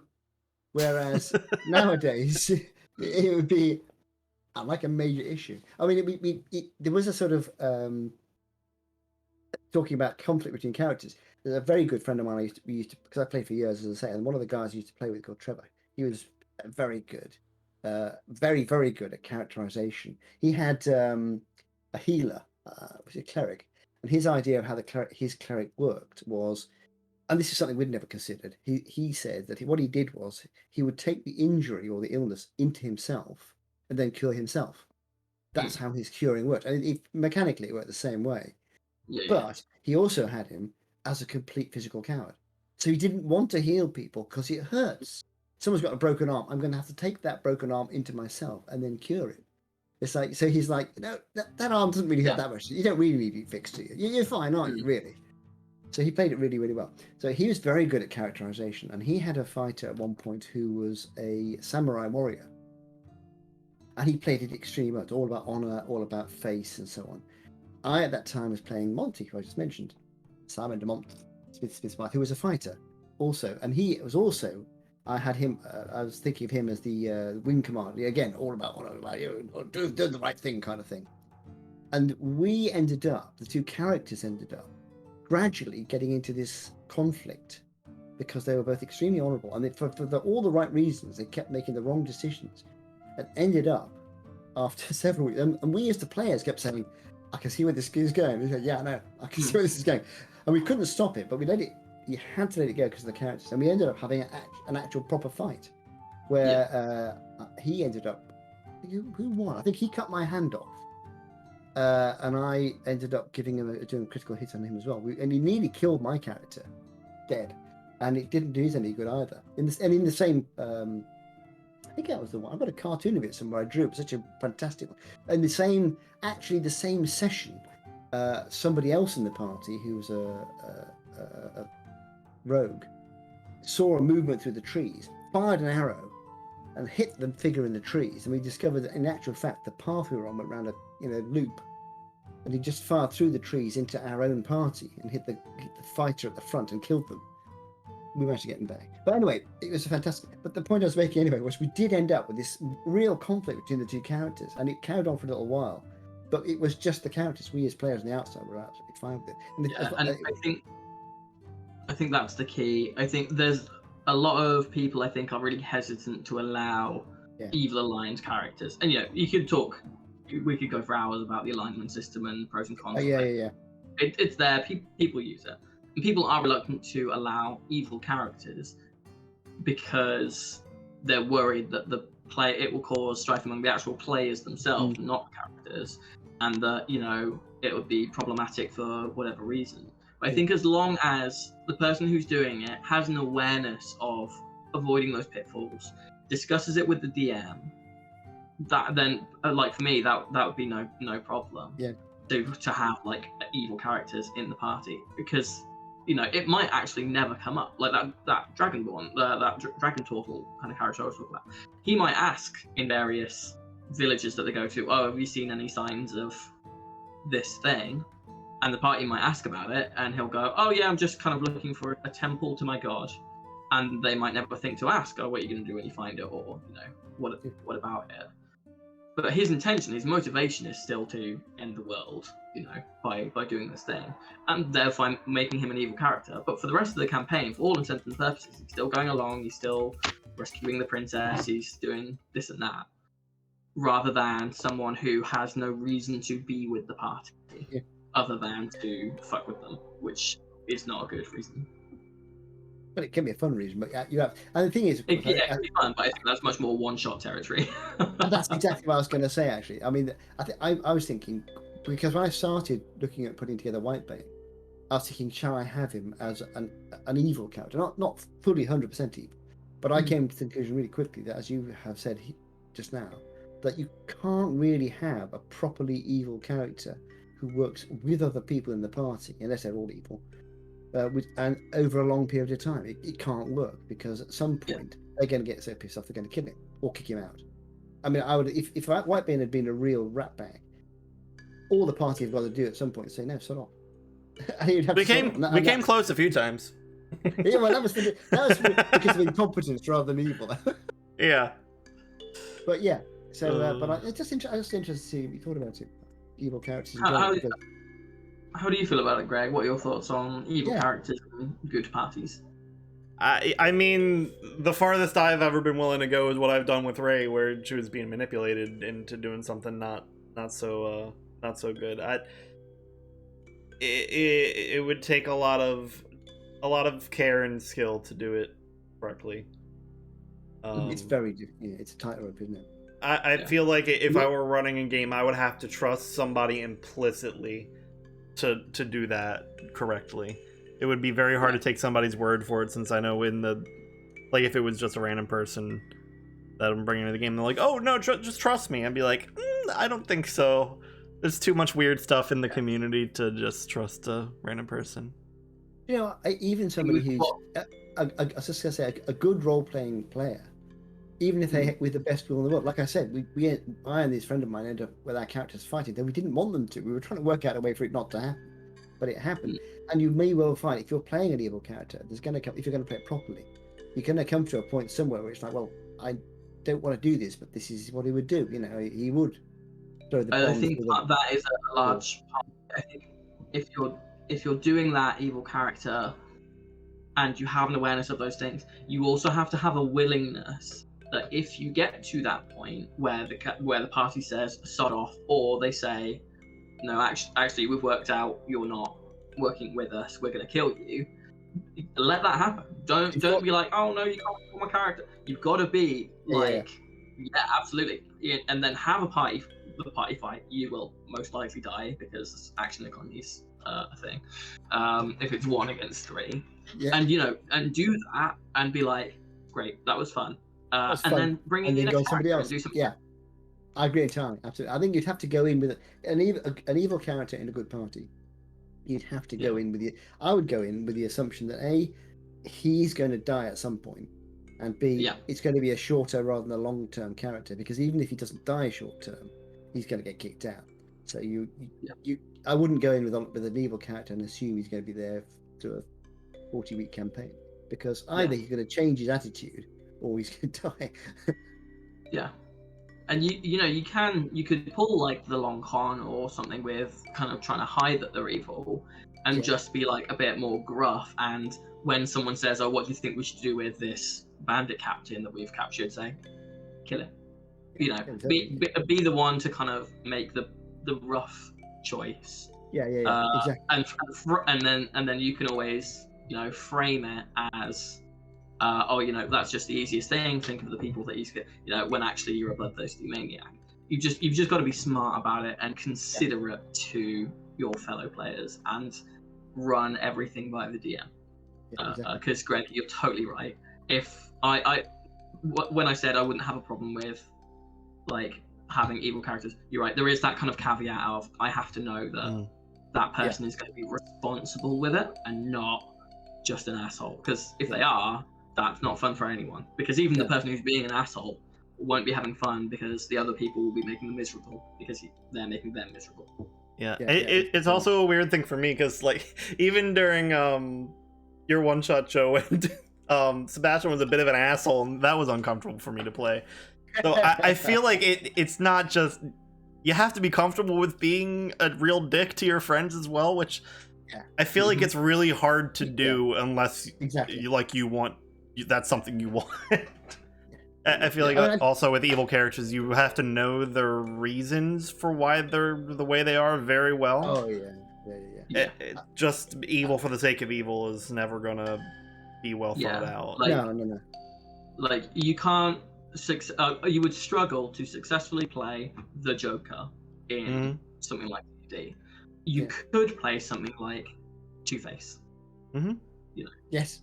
Where you have that kind of duality. Something like Lex Luthor. You could do, but something like the Joker, where you're just trying to kill people for someone's sake. I think Poison Ivy would be a really good example of an evil character that you could do, and I think it's probably quite a common base for druids. They have gone out and they would consider themselves to be good aligned, where they're going out and people are ruining their forest and they want to stop them. You could easily play that as good. You could easily play that as evil. It's the how you go about it and your considerations towards your fellow party members. Poison Ivy, Harley Quinn types would be more understandably evil aligned types to deal with. I did it with Whitebane. All those years ago, I enjoyed it at the time. I wouldn't have chosen it, as I say. It happened because of that's how it came back. The alignment changed when it came back, and it was great fun to play.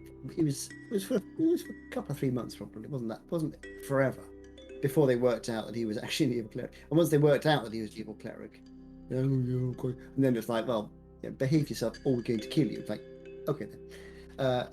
But it was fun to play for a while. But I would not have chosen it, and nowadays I wouldn't choose it. I don't think, because, as you say, play it properly. I mean, maybe a subtly evil character, possibly, but then that's what I was doing with Whitebane initially. But eventually, even that, I had to tone it down, because otherwise he's just annoying all the time. I mean, and again, go ahead. Sorry, you go. Oh, okay. I was just gonna say, I feel like, I don't know if other people do this, but like characters are usually like somewhat a part of yourself. So, it's gotta be. Like the evil thing for it to make sense and work well, would have to be like a party that could be a little more unhinged if you wanted it to be. Like, I don't know. A lot of evil alignments, especially chaotic, will just I'd be very concerned for people actually legitimately playing them. Exactly. I would love to have a go at playing it as the antagonist rather than one of the party. That would be fun. And as a short-term thing, that'd be great fun. Just breaks off and just try and kill everybody. But I couldn't. As you say, Greg, it's your character to play. I think to role play a character for a long time. You can do something contrary to yourself for a little while, but if you're going to keep it going again and going and going, it needs to have some element of you in there. Otherwise, it becomes exhausting. Absolutely right, which is why our character becomes so chaotic all the time, because we're all completely disorganized. So we end up now. Joe's hit around with a bit more organizational skills. Everything's calmed down a bit. It's amazing. But yeah, I think you're right. I think it's it'd be worrying if somebody played an evil character really well for a long time. Be like,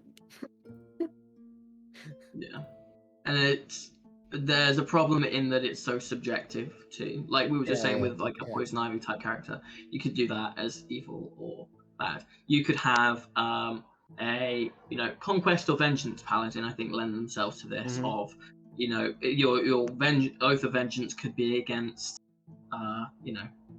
whatever thing like hags, let's say, and you could be trying to interrogate someone who you think has information and they don't give it to you, so you kill them. And to you've killed the co-conspirator of a hag. You've killed a hag servant. You've done a good thing. But to everyone else, you've killed some random like villager or something. So it's so subjective, and I think that's why you've got to be so aware when you're going to play a character like that, and also be receptive to if other people come to you as players, but also in game as well. You've got to be receptive to feedback about that, because if it's not working for the rest of the group, it's not working. Yeah, absolutely right, 100%. It is a group game, not an individual thing. Absolutely. And there's nothing wrong with that as well. Like there's nothing wrong with everyone's going to make mistakes or not realize where a boundary might have been or something, and have someone come to them and say, actually, kind of this isn't all that fun. It's kind of detracting from this because you keep doing this every time. No one's going to get it right 100% of the time. That's why it's important to have that kind of respect for your players. Yeah, exactly. There you go. Some random thoughts. Sorry, carry on. Yeah. I have actually. Are you hinting at your campaign 3 character, Mark? My campaign 3 character, yes. My Dark Lord of Mordor. Sorry, I mean my cleric. Yeah.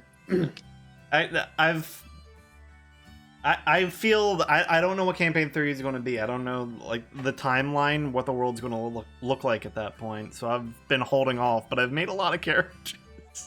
I haven't. I don't make them until I need them. I don't have any spare characters. There again, I haven't got the paid for. Flashbreakers. I've only got 6 slots. So. I have 31 right now, and only a few of them I've held on for prosperity. I still have Bahamut's character sheet. I looked at that the other day, and I was like, "Oh, I'm keeping Whitebane, but I've only got 6 slots, and I think what have I got at the moment? Yeah, I've made a. Oh, the Order of the Scribes is interesting. I made a character. Yes. Oh yes, I've got Cecil Bon Crusade. Bon Crusade. I've got 2 of him. I've got Bartlett. I've got one for a campaign that's since ended. Well, something theory crafted for the Dragon Turtle. I saw someone post something about a College of Creation and like summoning wizard. Like, if it was interesting, that I was playing around with. Interesting. And that's on the thing. I think I've since deleted a character that I was my main kind of pitch character for campaign 3. Because I've already spoken to Alex about what I want to do with it. Because it was something I wasn't really sure was going to work or not. But I'm hoping that it does, because I'm really keen on the idea. But if that doesn't work, or when we find out a bit more about kind of the background of it, I also have a total like barbarian monk that I like the look of if we're going to have a bit more combat. I was toying with a barbarian next. I won't do a barbarian. But I've done 3 now. I've done a monk, I've done a warlock, and I'm currently a fighter. I made a list for the one shot, like the one we did, where it was like in the one shot we did with the explosives and all of that. I was trying to think of what to play, so I made a list of all the D&D classes that I've played before and ones that I haven't. And I was originally going to be playing like a stoner druid, and then I thought, you know what, I'm going to go with Roger instead. So I have left to play because I want to play every class before I repeat myself. Because when I repeat myself, I'm almost certainly going to go back to playing a bard because I loved playing a bard. It was so much fun. I've never done it. So I would highly recommend it. I did. I've even got the mini up there. I played a Warforged bard called Jukebox in a Descent into Avernus campaign. So he was a College of Law. He had a saxophone that was his instrument, but it was purely decoration. The music came from him, like a kind of like a record player, not from out of the saxophone, which I just thought was hilarious. And so he was College of Law bard, but with 2 levels in Celestial Warlock. And what it meant was that basically every turn, I had something that I was able to do for action, bonus action, and reaction. I had multiple options for each thing.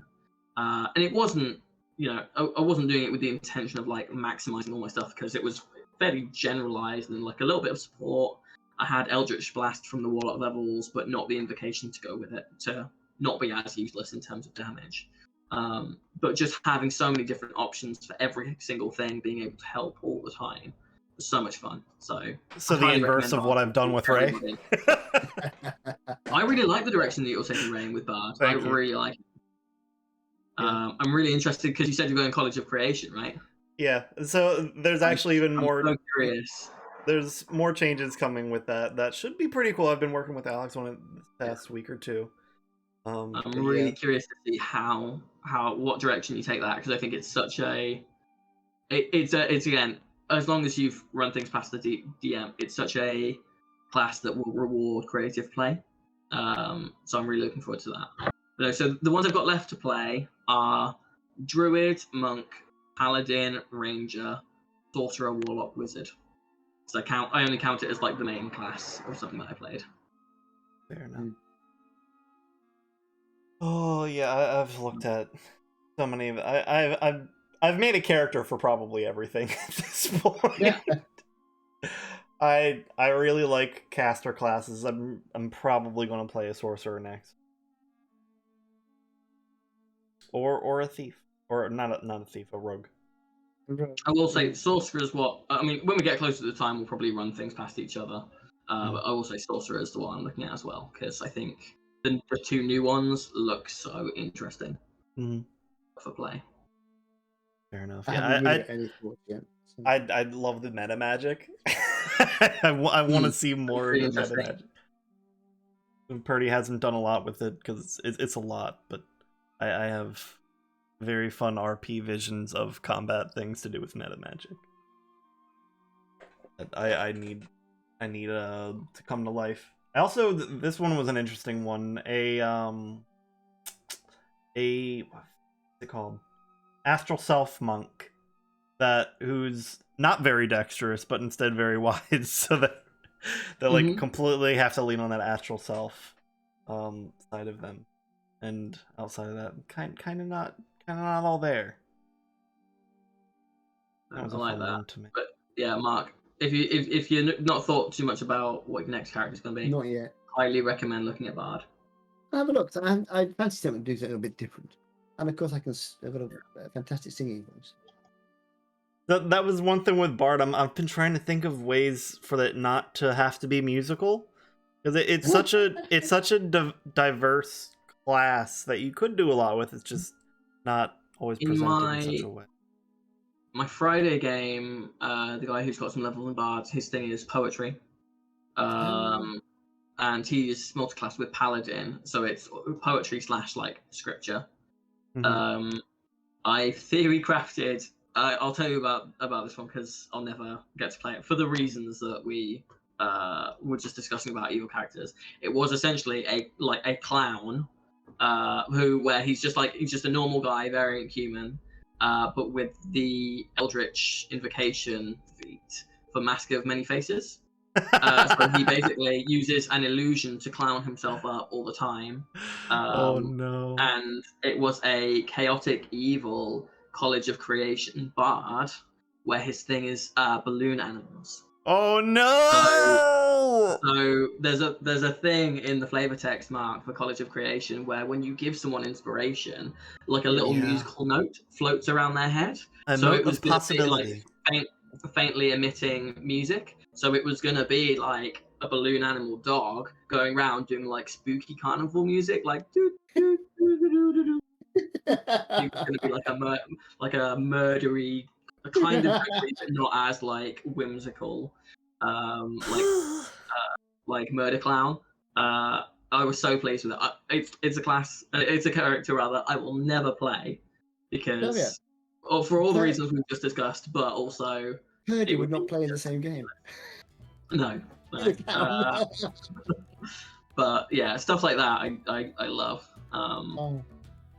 Purdy would not allow that to exist in our games. No. She is deathly afraid of clowns. But it was so. I think to be fair, everybody would be afraid of that particular game. Yeah.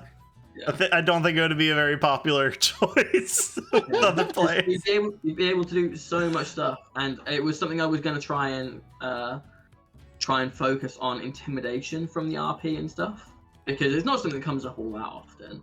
But my thinking was, because he's just like a normal looking guy when he's not doing the disguise self thing, is he'd normally just clown himself up, but if he's trying to intimidate someone, he'd disguise himself to look like them as a clown.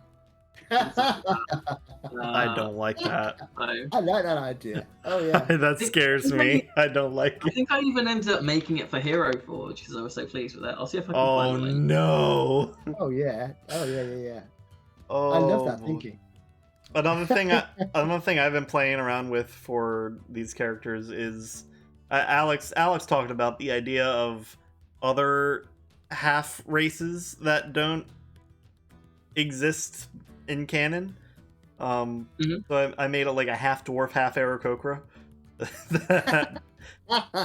It's like bird feet and wings. I was gonna say, would that just be like a dodo as a playable race? Yeah, it's kind of just like a more human and less monstrous harpy.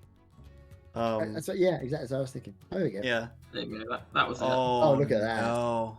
And the things I like that. His laughter would be like, pie to the face, Joker toxin, stuff like that. You may want to put that in a spoiler so Purdy doesn't look at it, and also put a warning because she will be upset. I think you can edit. Message. Let's see what is. I tell you what, I'll just delete it because I don't know how to do that. Okay. Yeah, I don't know. And then that way we're not risking Purdy seeing it when that would not be cool. She will be upset. So. My option to delete it has disappeared. Uh-oh.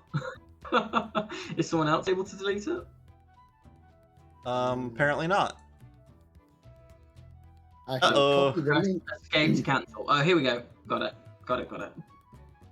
There we go. Oh boy. I also hold on. I love that character. I just love that character. Yeah. Well, I do think that with evil characters, it's a very good exercise in making your if you're wanting to work on like making characters, making unique characters, making evil characters just as an exercise, I think is really good because if you're wanting to try and differentiate characters, I think that's a really good starting place because evil characters tend to fall into a lot of very well-known archetypes. Yes.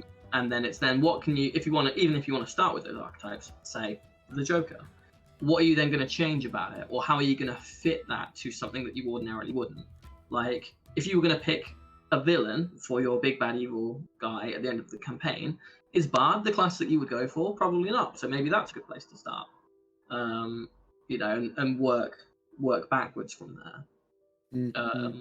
But you know, you could have a BBG Bard with a bunch of like backup minions who are their like backup dancers for whatever. Good stuff. And you know, and homebrew like a big ritual spell or something where they're giving a performance and converting people or something like that. If you were a DM, but on the player side, you know, how are you going to make that into an enjoyable character? Yeah, I would have to give this some thought, definitely. One of the other. If this turns up as your next character, Mark, I will not be offended. By all means, please. I was really tempted, but it's a bit of a lazy I do love it to bits.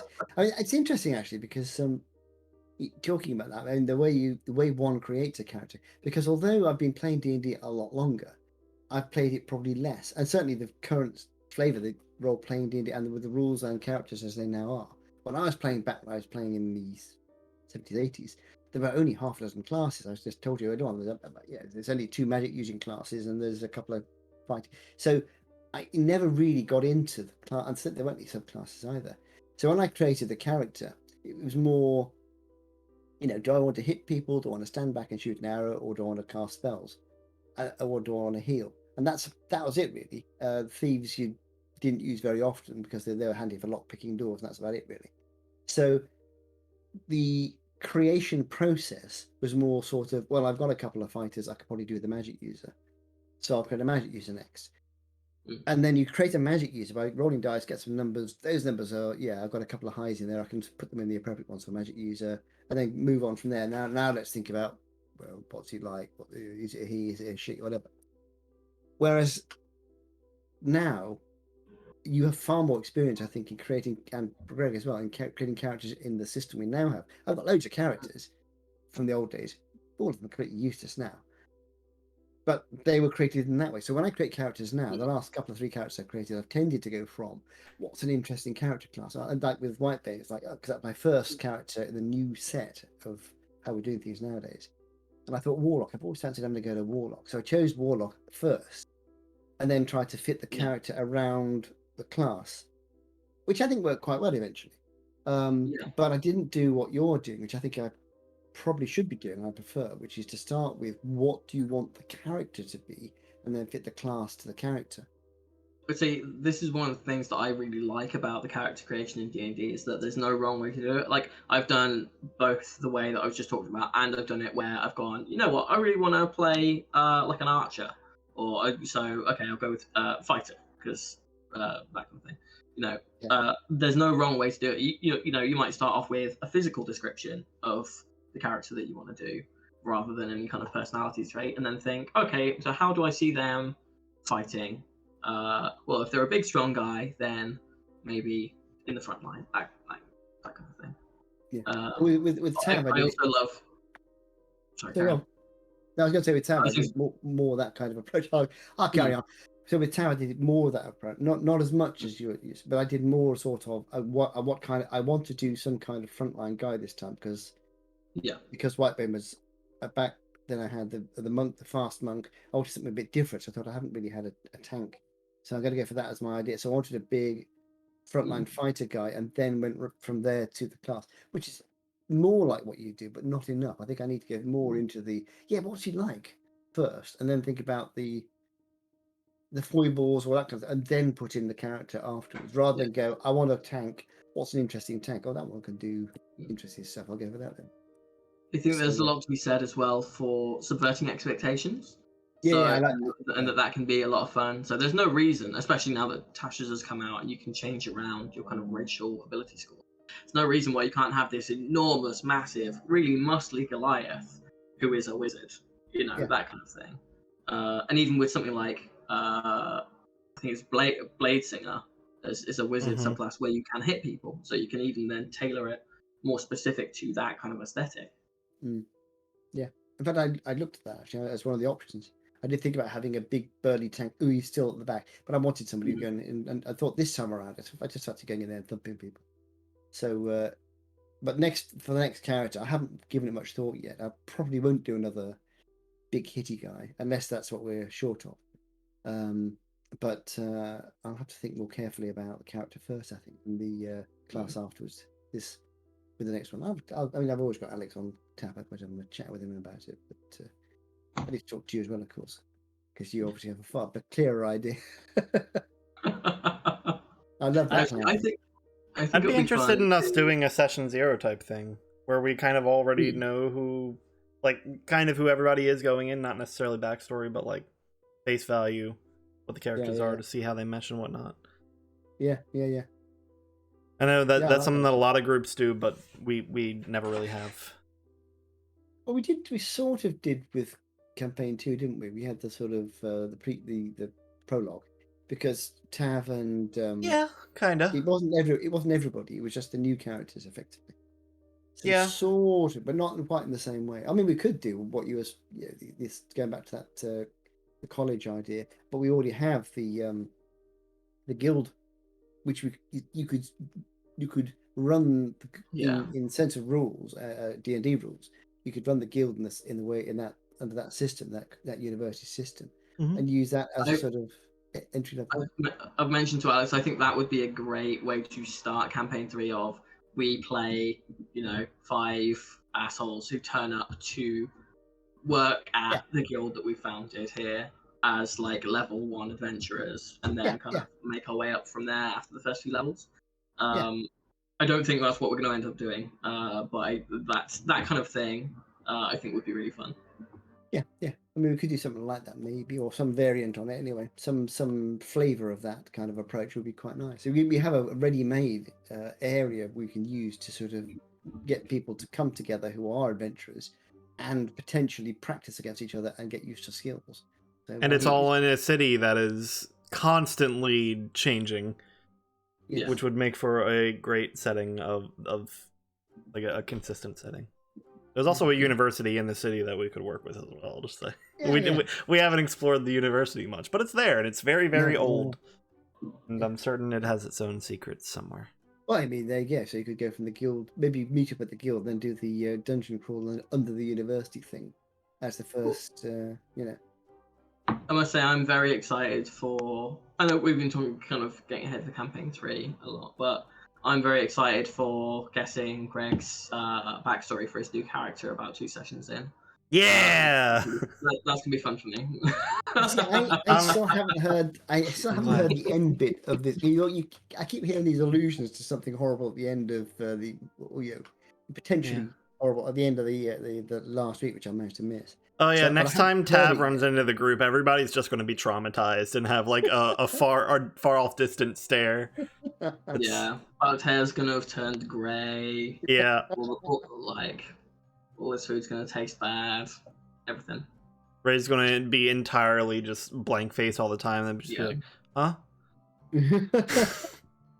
So basically, you're saying you found a big field of mushrooms. Is that what you're saying? Yeah. It says it would. It would probably be the same effect if we all just ate 5 mushrooms at the exact same time. It'd probably be like that. I'm looking forward to hearing that last little bit and finding out. Yeah. Oh, I shall be listening to next week's, as I say, although I won't be able to comment at the time. But rest assured, I shall be in the background somewhere. I'm excited for the end of this campaign when we can all share the stuff that Alex has had on us in the background. I keep remembering back to the end of campaign 1 when Simon saw Bahamut's document and was like, "Fuck you." That felt great. And Ray's document keeps expanding. I think it's 10 pages now.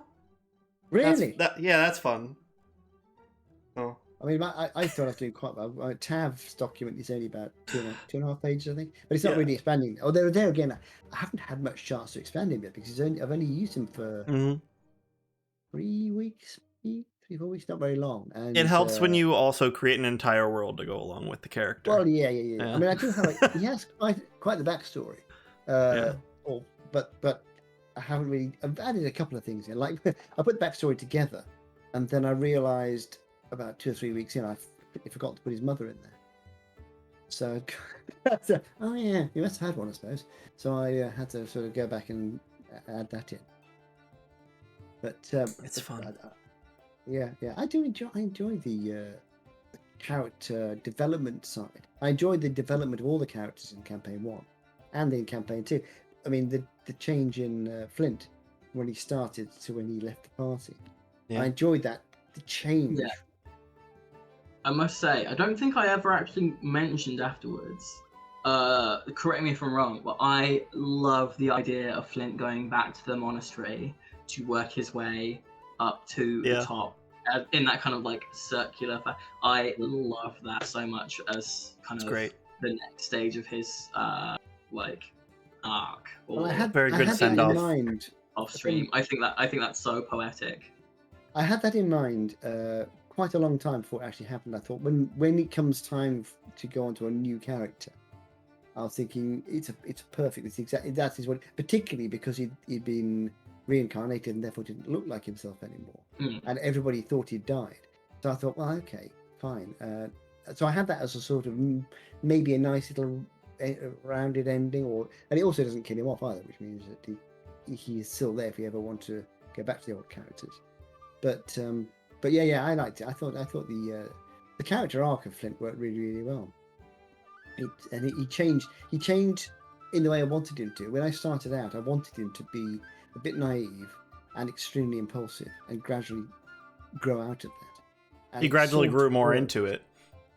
Well, he became far more impulsive. Because originally, when I started him off, the character I had in mind was more like, if you ever watched Kung Fu, David Carradine. That's a 1970s, 80s TV series. And the idea of that one is he's the protagonist, whose name is Kane, is half American, half Chinese, raised in a Shaolin monastery, and therefore can do the Kung Fu thing. Ends up leaving the monastery in a similar way that to Flint. He kills somebody. In this thing, he actually kills a guy, whereas Flint didn't. He kills a guy because the guy is trying to kill his master, and then runs for it. Goes to America, and he's searching for his brother. And he is this idea of this. He's dressed in very shabby clothes, and he's very calm. He never wants to fight, and he's always extremely calm. He plays the flute, which I had Flint doing, and but people keep picking on him, and he keeps just throwing them over the counter and smacking them in the nose because he's actually very good at kung fu. Nobody realised it.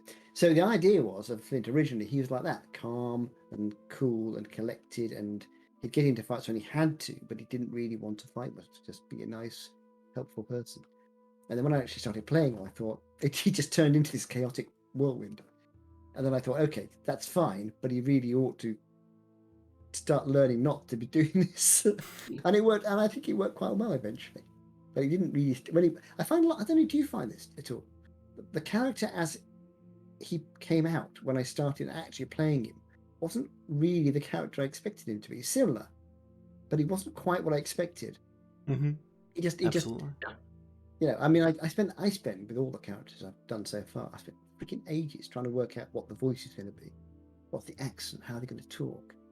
Also, what session 0 is for. Yeah, exactly. And then you start at the character up, and the voice is different, and the character is different, and just never quite. I spend too long on stuff which is just eventually going to go on 30 seconds in. That's not true at all. It's not how it's going to work.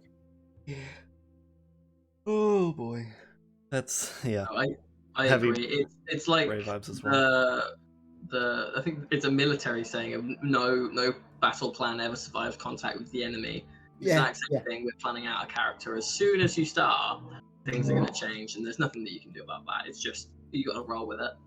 Yeah, literally. Yeah, when Ray was introduced and everybody was still like, "Oh, Etch is gone now," and now I'm sad. Her introduction fell a lot flatter than I had anticipated it falling.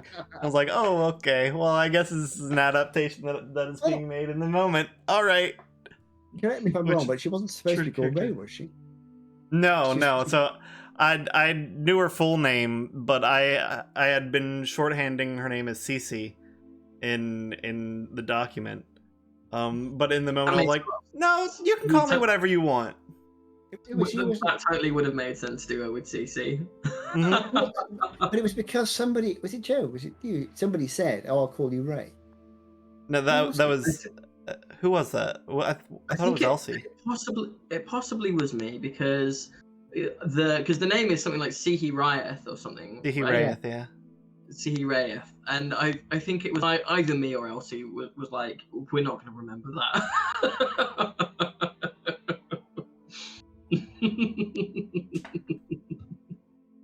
Yeah, I think I said something like, "Oh, my name's Sihi Wraith, but my friends call me CC, or you can call me whatever you want." And one of you was like, "I'll call you Wraith." Yeah, I'll be right. Oh boy, yeah, unintentional beginnings to characters is absolutely literally everything. Happened with Bahamut, who is going to have an Arnold Schwarzenegger voice, and then was extremely not an Arnold Schwarzenegger voice. Well, I mean, originally Whitebeam was going to have a much more sort of like that one I was saying about Monty's voice. That was my thought. Oh yeah, oh god, Johnny God. But I thought it's too hard to keep that kind of thing up anyway. So I just made him a bit more avuncular, you know. And as you were saying, Grace, just magnify your own personality a bit, and that worked quite well, I think. Yeah. I was thinking of, for the character that I was saying about, I've kind of pitched to Alex for campaign 3. I was thinking about, because you guys enjoyed my kind of like New Zealandy accent so much with Roger in that one shot, I was thinking about doing that. I was also considering going with like a Alabama Southern accent. Yeah. Oh boy. But I thought it was probably going to cringe Greg out too much. No, it's fine. Please butcher it so I can laugh at it. And be like, God, that is what I think they sound like. It's got to be something you can keep up easily, though, isn't it? If it's too hard to do, like I'd considered with Tab doing a much deeper voice, so I tried various things out. But I thought I could go a bit deeper, but naturally my voice isn't particularly deep, and it would hurt. And if I kept doing it for hours every week, I just wouldn't be able to keep it up. I've got an NPC who's a bit like that, who it's a really campy, like the super stereotypical, really campy German accent, where it's really fun character and really fun voice to do for a little bit. I couldn't do a full character for like a 6-hour session going, "Oh yeah, darlings, let's go to the quest." You know, you can't do that for 6 hours. That's going to get annoying for everyone else and you. Yeah, I don't know about you. I don't know how much time you spend, but I spend way too much time faffing around with voices as to what's the voice going to be. Yeah, I mess around with him and then decidedly go, "Oh, I'm not good enough at this, so I'm not going to do it." Yeah, exactly. Here, I have all sorts of clever ideas, and I try it. Yeah. Fun fact, Ray was initially going to be like a soft Irish accent, and then I was like, no, I'm not doing that, never mind. Irish can be hard to do, though. Like, yeah. I'm no good at an Irish accent. I did what I did with Bahamut and looked up multiple videos, like, okay, how do I do this? Oh, yeah, it sounds good when I practice these few words, but if I try to say sentences, it doesn't work. So I'm not going to do this. Yeah. But I don't know about you. What I've done, particularly with Tav, I've got I have a sentence that I've used as my sort of key sentence. Something that before I start speaking as him, there's a particular sentence I think to get the voice right before I start. Because in his case, I do that. So for Australian or an Australian-like accent, and these are all like-ish accents. Australian, it's good eye mate for g'day mate. Welsh, it's Hugh Edwards. And for like Southern Alabama, it's something like oh well, I do declare. You know, something. Yeah. I do declare. Yeah. Oh my. My Southern belle. Exactly. Oh, damn. I think you have to have something like that to key you back into the voice again before you. This is really do it once a week as well. It's I have to sort of think twice. And what is it again? Yeah. But I mean, Tav is only my own voice slowed down and a bit lower. I try to make him sound a bit more precise than I am. So I try and make sure he never says Easier said than done. I say Yeah. a lot. Yeah. So if I'm going to say I stop, and there's a pause instead. And even that, I think probably the rhythm of how is as important as the accent. You can change what someone is like by the rhythm of their speech as much as you can by changing the because and intonation. Quite slowly, it's very measured, which Yes, in turn imparts a lot about his character. yes, Yeah. exactly. I tried to do that with Etch, but he's very anxious and scattered, so I try to do that with what he's saying a lot of the times as well. That whole Stone speech at the beginning, I had it written down. I could have just read it, but I was like, no, I'm going to try to remember this, and it's going to be messy and bad, and that'll be why it's Etch telling you. Oh, brilliant! Yeah, it is good fun. I do like the creation phase of the characters, but I haven't even considered campaign 3 yet. No idea at all. I am interested to see what people are gonna what we're gonna end up with, especially because I know you guys had quite varied characters in campaign 1, but also if you think about the party that we've got now, we've got, even just in terms of the races, we've got in terms of player characters, so not counting Zegith, we've got a Satyr, a variant Asimar, a human, an a Tabaxi, and a Warforged. Like, it's pretty varied. It is. Well, I mean, when we started the first one, we had, because you had the former Sid, and then Flint was originally Fire Genasi, who then went to Halfling. Genasi, yeah. But when we first walked down the street, you had this like large ant, a black-skinned guy with sort of crazed orange eyes. Mm-hmm. Then you had Etch was an elf, and Elsie, of course, is a human. Who am I missing? Violet as a Tabaxi. Oh no, sorry. When we started, at the beginning, it was just so. Even then, it was you couldn't really go anywhere twice because the second time they would recognize you immediately. And the only thing that I for sure want for campaign 3 is a more intimate setting. Like the whole worldwide thing is fun, but I want to see what it's like to be in a very congested place and fully experienced. The one thing I mean, that's we sort of did that. There was a long period when we were in Veluna, but we didn't really do anything there. It was more waiting to do stuff. We've never had a sort of long. And I suppose we did a bit in the very, very beginning because we were doing it Corsia. The only problem with that stuff, it was more intimate like that, but it didn't. The attachment wasn't there for all the characters. Like when we all went to Veluna, that it was very closely related to both Etch and Elsie, but Flint and units were left out a lot because they didn't know anybody there, and they were like, if we work together to create or decide like how a city is, then we all have our certain that's parts. Something that like a session 0 would help with. Yeah, because then even if you're not going to be from the same place, you can establish a strong basis in. Well, I mean, we going back to universities. I mean, this is I went to university in Hull, and there was no particular reason to go to Hull unless you're going there, like you're living there or going to university, because it's a okay little place, but there's nothing special there. It's a little coastal town, city, I should say. And I love Hull. It's brilliant. I love it because I was there for 3 years.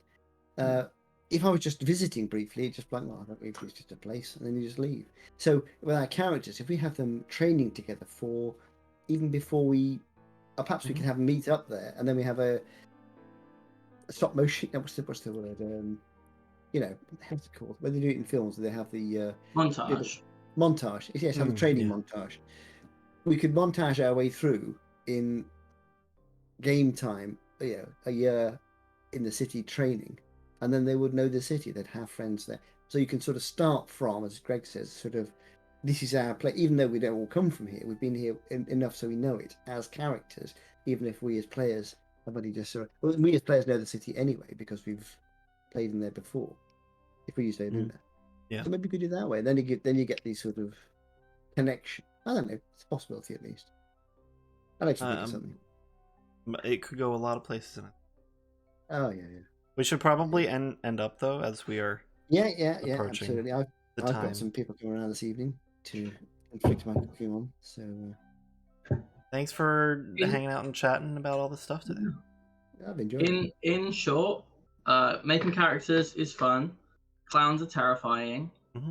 Support your local game store and have fun with the new books that come out. And try out other explore TTRPG systems. Yeah. Do it. Yeah. Anyway. And like, comment, and subscribe, and follow all on that. Twitch and all Yeah. that. And it was very different than yours. And follow this podcast on your favorite platform. And we should do awkward waves and say goodbye. Goodbye, everybody. Bye, people. Bye, Sniper, if you're still there. Bye, Magic.